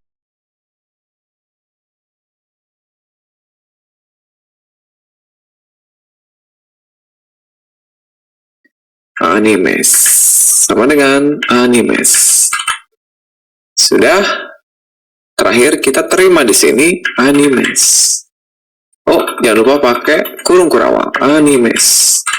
Udah, sekarang kita bisa pakai di 6 result. Sehingga saya bisa ganti angka 4 ini dengan menghitung berapa panjang array anime kita. Ya, jadi kasih kurung kurawal, masuk ke mode JavaScript, kita animes titik length. Itu cara ngitung panjangnya. Sebenarnya yang dibutuhin cuma baris ini, teman-teman. Cuman karena propsnya ada di atas jauh, maka kita harus bore gitu ke dalam. Makanya namanya prop drilling. Di drill gitu, di bore ke bawah. Save, kita lihat 4, aman ya. Kalau kita hapus satu array kita, nih kita hapus yang si Deku, kita hapus ya. My Hero Academia kita hapus, Ctrl X aja ya. Kita save, sekarang kan jadi cuma 3 nih. Berubah jadi 3 ya. Mantap, kita kembalikan lagi Ctrl Z, save, balik ke sini, kita refresh, 4. Nah, oke. Itu, jadi sekarang kita udah punya problem prop drilling. Ada 2 sebetulnya ya. Kita ngedrill propnya ke navbar, sama kita ngedrill propnya ke main. Ini harus kita benerin. Tapi sebelumnya, balik ke slide dulu. Oke, ya tadi kita udah lakukan yang namanya lifting state up, dimana kita menaikkan state-nya ke atas, supaya apa? Supaya semua sekarang bisa pakai ya. Tapi problemnya apa? Dari sini, kita harus ngirimin state-nya ke navbar, ngirimin ke search result. Atau istilahnya tadi apa? Di bore gitu ke bawah. Ini komponennya tingkatannya baru 3, teman-teman. Gimana kalau 10? Saking besarnya aplikasi kalian, mungkin 20 ke bawah. Ya capek juga kalian ngedrill komponennya atau ngedrill state-nya. Ini harus kita atasi. Untuk mengatasi prop drilling, kita harus tahu dulu sebuah konsep yang dinamakan dengan komponen composition. Bagaimana kita mengkomposisi komponen dengan benar. Kita lihat dulu, apa itu komponen composition? Jadi dia adalah sebetulnya sebuah teknik untuk merancang atau membuat komponen yang benar. Yang mengkomposisi komponen, ngekompos, gitu ya, ngerancang, ngebentuk, ngebikin, nyusun komponen. Atau ini adalah proses memecah belah bagian menjadi komponen kecil, lalu menggabungkannya menjadi komponen yang lebih besar. Sebetulnya tadi kita udah lakukan itu. Jadi tekniknya kita punya komponen yang besar yang masih berantakan lah gitu istilahnya ya. Kita pecah satu-satu. Jadi komponen yang kecil, terus kita susun mana nih yang kira-kira punya karakteristik yang sama, jadi bagian yang sama, kita bikin jadi komponen yang besar. Tuh, karena kita tahu tadi ada stateful, stateless, dan juga structural. Anggap aja Lego lah. Kalau kalian mau bikin sebuah bentuk baru dari Lego yang udah jadi, kita harus pecah dulu, sampai jadi bagian terkecilnya. Baru kita susun sesuai dengan yang kita butuhin. Yaitu namanya tekniknya komponen composition. Tujuannya apa? Tujuannya agar komponen tersebut mudah untuk dikelola dan digunakan kembali ya. Itu yang penting. Dikelola dan digunakan kembali. Manfaat dari komponen composition ada 4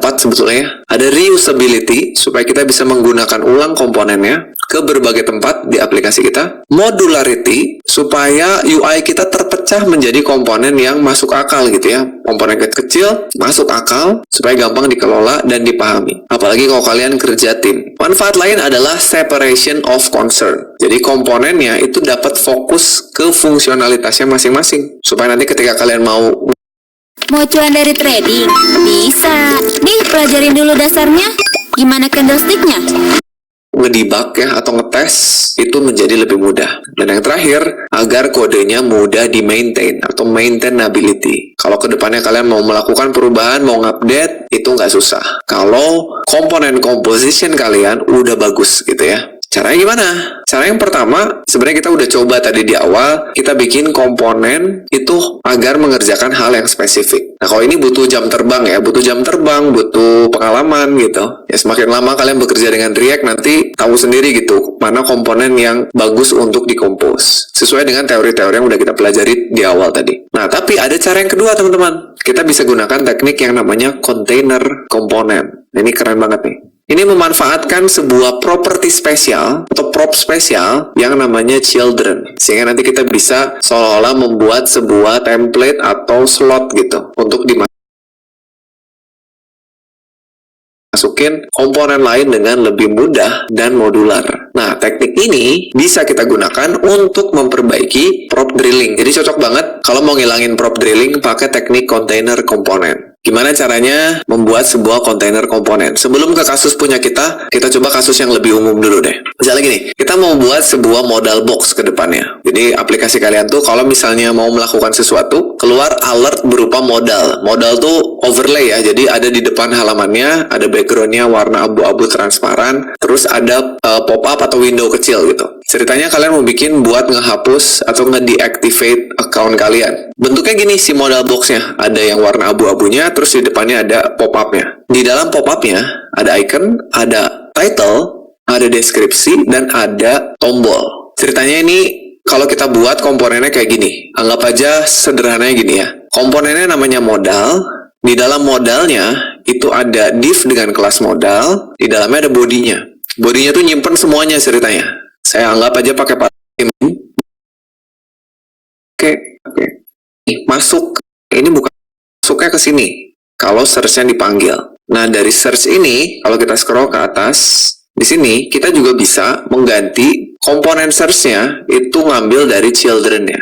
Gitu. Jadi ini sebenarnya kita nggak butuh komponen search. Jadi kita panggilnya lewat komponen app kita. Jadi bisa kita ganti juga dengan children. Sehingga ini bukan animes, tapi children. Itu ya, kita scroll ke atas ke bagian navbar-nya. Nah, di sini kita kompos, teman-teman. Jadi animesnya nggak butuh di navbar kan?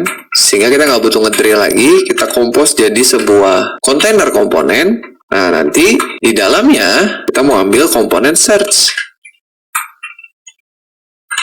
Sehingga komponen search ini nanti akan menggantikan children ini. Masuk di navbar-nya, ya ini akan masuk ke children-nya kan? Gantikan ini. Yang di dalamnya kita mau ambil komponen numResult. Baru di sini kita kasih props animesnya. Begini. Jadi search masuk ke sini, lalu di dalam search-nya masuk komponen numResult yang baru menggunakan animes. Ya, ini kalau kita lihat hasilnya aman ya. Kita klik aman. Nah, itu untuk yang numResult, teman-teman. Sekarang kita mau benerin yang main. Nah, untuk yang main ini kita bisa bikin lebih keren. Ya, teman-teman lihat ke bawah dulu ya. Kita scroll ke bagian main. Di main, kita kan tahu kita punya dua buah box. Ada list box yang sebelah kiri, ada selected box yang sebelah kanan. Sebetulnya kalau teman-teman perhatikan, dua komponen ini, list box dan selected box, itu mirip banget ya, struktur dari komponennya. Coba kita pindahkan dulu agar dia sebelah-sebelahan deh. Scroll, cari selected box ya. Ini saya cut, nggak apa-apa. Kita pindahkan ke bawah list box, biar sebelah-sebelahan. Lihat nih, pertama dia punya state is open 1, yang ini is open 2, sama. Terus berikutnya lihat nih, komponennya itu berupa div dengan nama kelas box, ada button, ada kondisi. Kalau tombolnya kebuka, tampilin sebuah komponen. Ini lihat, sama persis. Kalau komponen kebuka, tampilin sebuah elemen. Nah, kenapa nggak kita bikin jadi satu komponen reusable aja dengan memanfaatkan kontainer komponen tadi?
Masuk akal nggak? Sekarang gimana kalau kita coba komentari dulu deh ya. Yang selected box-nya kita komentari deh. Satu dulu kita komentari. Sekarang kita bikin supaya yang list box-nya ini jadi komponen general yang reusable. Coba saya mau ganti namanya jadi box aja. Oke? Dimana box ini akan menerima children. Karena state-nya nanti akan dikirim lewat komponen composition ya. Children, terus untuk is open-nya, saya mau bikin generic, jadi nggak ada 1 dan 2, nanti kita ganti. Jadi di bawah sini, set is open, kita hapus. Is open 1 kita hapus. Nah, komponen yang ada di dalam ini, nanti akan saya ganti ngambil dari children ya. Ini saya cut, lalu saya tulis di sini children. Nih, jadi komponen ini sekarang generic. Oke? Nah, sekarang tinggal di bagian main-nya, ini nantinya saya nggak akan lagi pakai 2 buah box ini. Saya juga mau ambil dari children. Oke? Ini gimana kalau kita komentari dulu, supaya nggak hilang. Kita ganti aja di sini pakai children. Nanti kita hapus children. Sehingga kita butuh kirim main-nya props children. Nah, dan untuk kedua state dan function ini, kita mau pindahin ke app. Jadi naik ke atas. Kita cut, ya kita naikin ke bagian app. Kita balikin lagi ya. Sini, sudah. Tinggal di sini baru kita susun. Ya, kita susunnya. Ini kita hapus. Kita buat jadi kontainer. Yang di dalamnya kita panggil 1 dulu si list box-nya. Tapi sekarang kita udah nggak punya list box, kita punyanya box. Ini ya, box yang isinya anime list. Nih yang ini. Ini kita cut. Kita masukin ke box, tapi sekarang namanya bukan list box, tapi anime list. Gitu. Jadi sekarang langsung dikirim ke anime listnya tanpa melewati kontainernya untuk menghilangkan prop drillingnya. Coba kita lihat hasilnya. Oh, aman ya. Cuma 1 nih. Sebelah kanannya kan belum. Sebelah kanannya kita tinggal bikin komponen yang sama. Kita bikin box yang isinya selected list yang ini atau selected box. Nah, tapi nanti kita ganti dengan anime detail. Ini kita hapus, gitu ya. Kita tinggal pindahin ke sini. Kita ganti jadi anime detail. Gitu. Sekarang ini semua bisa dipakai karena kita udah pindahin ke sini ya. Selected anime masuk sini. Handle selected anime masuk sini, terus state selected anime ada ya. Sekarang kalau kita jalanin, ya aman teman-teman. Itu dia menggunakan kontainer komponen, sehingga sekarang kalau teman-teman lihat strukturnya udah lebih enak gitu dilihatnya. Kita punya navbar, di dalamnya ada search, ada numbers komponennya ya. Jadi sekarang kita bisa hapus ini nih, selected box. Ini udah nggak kita butuhin. Karena kita udah ganti jadi komponen yang lebih general, kita bikin komponen yang baik dan benar, sehingga nanti di video berikutnya kita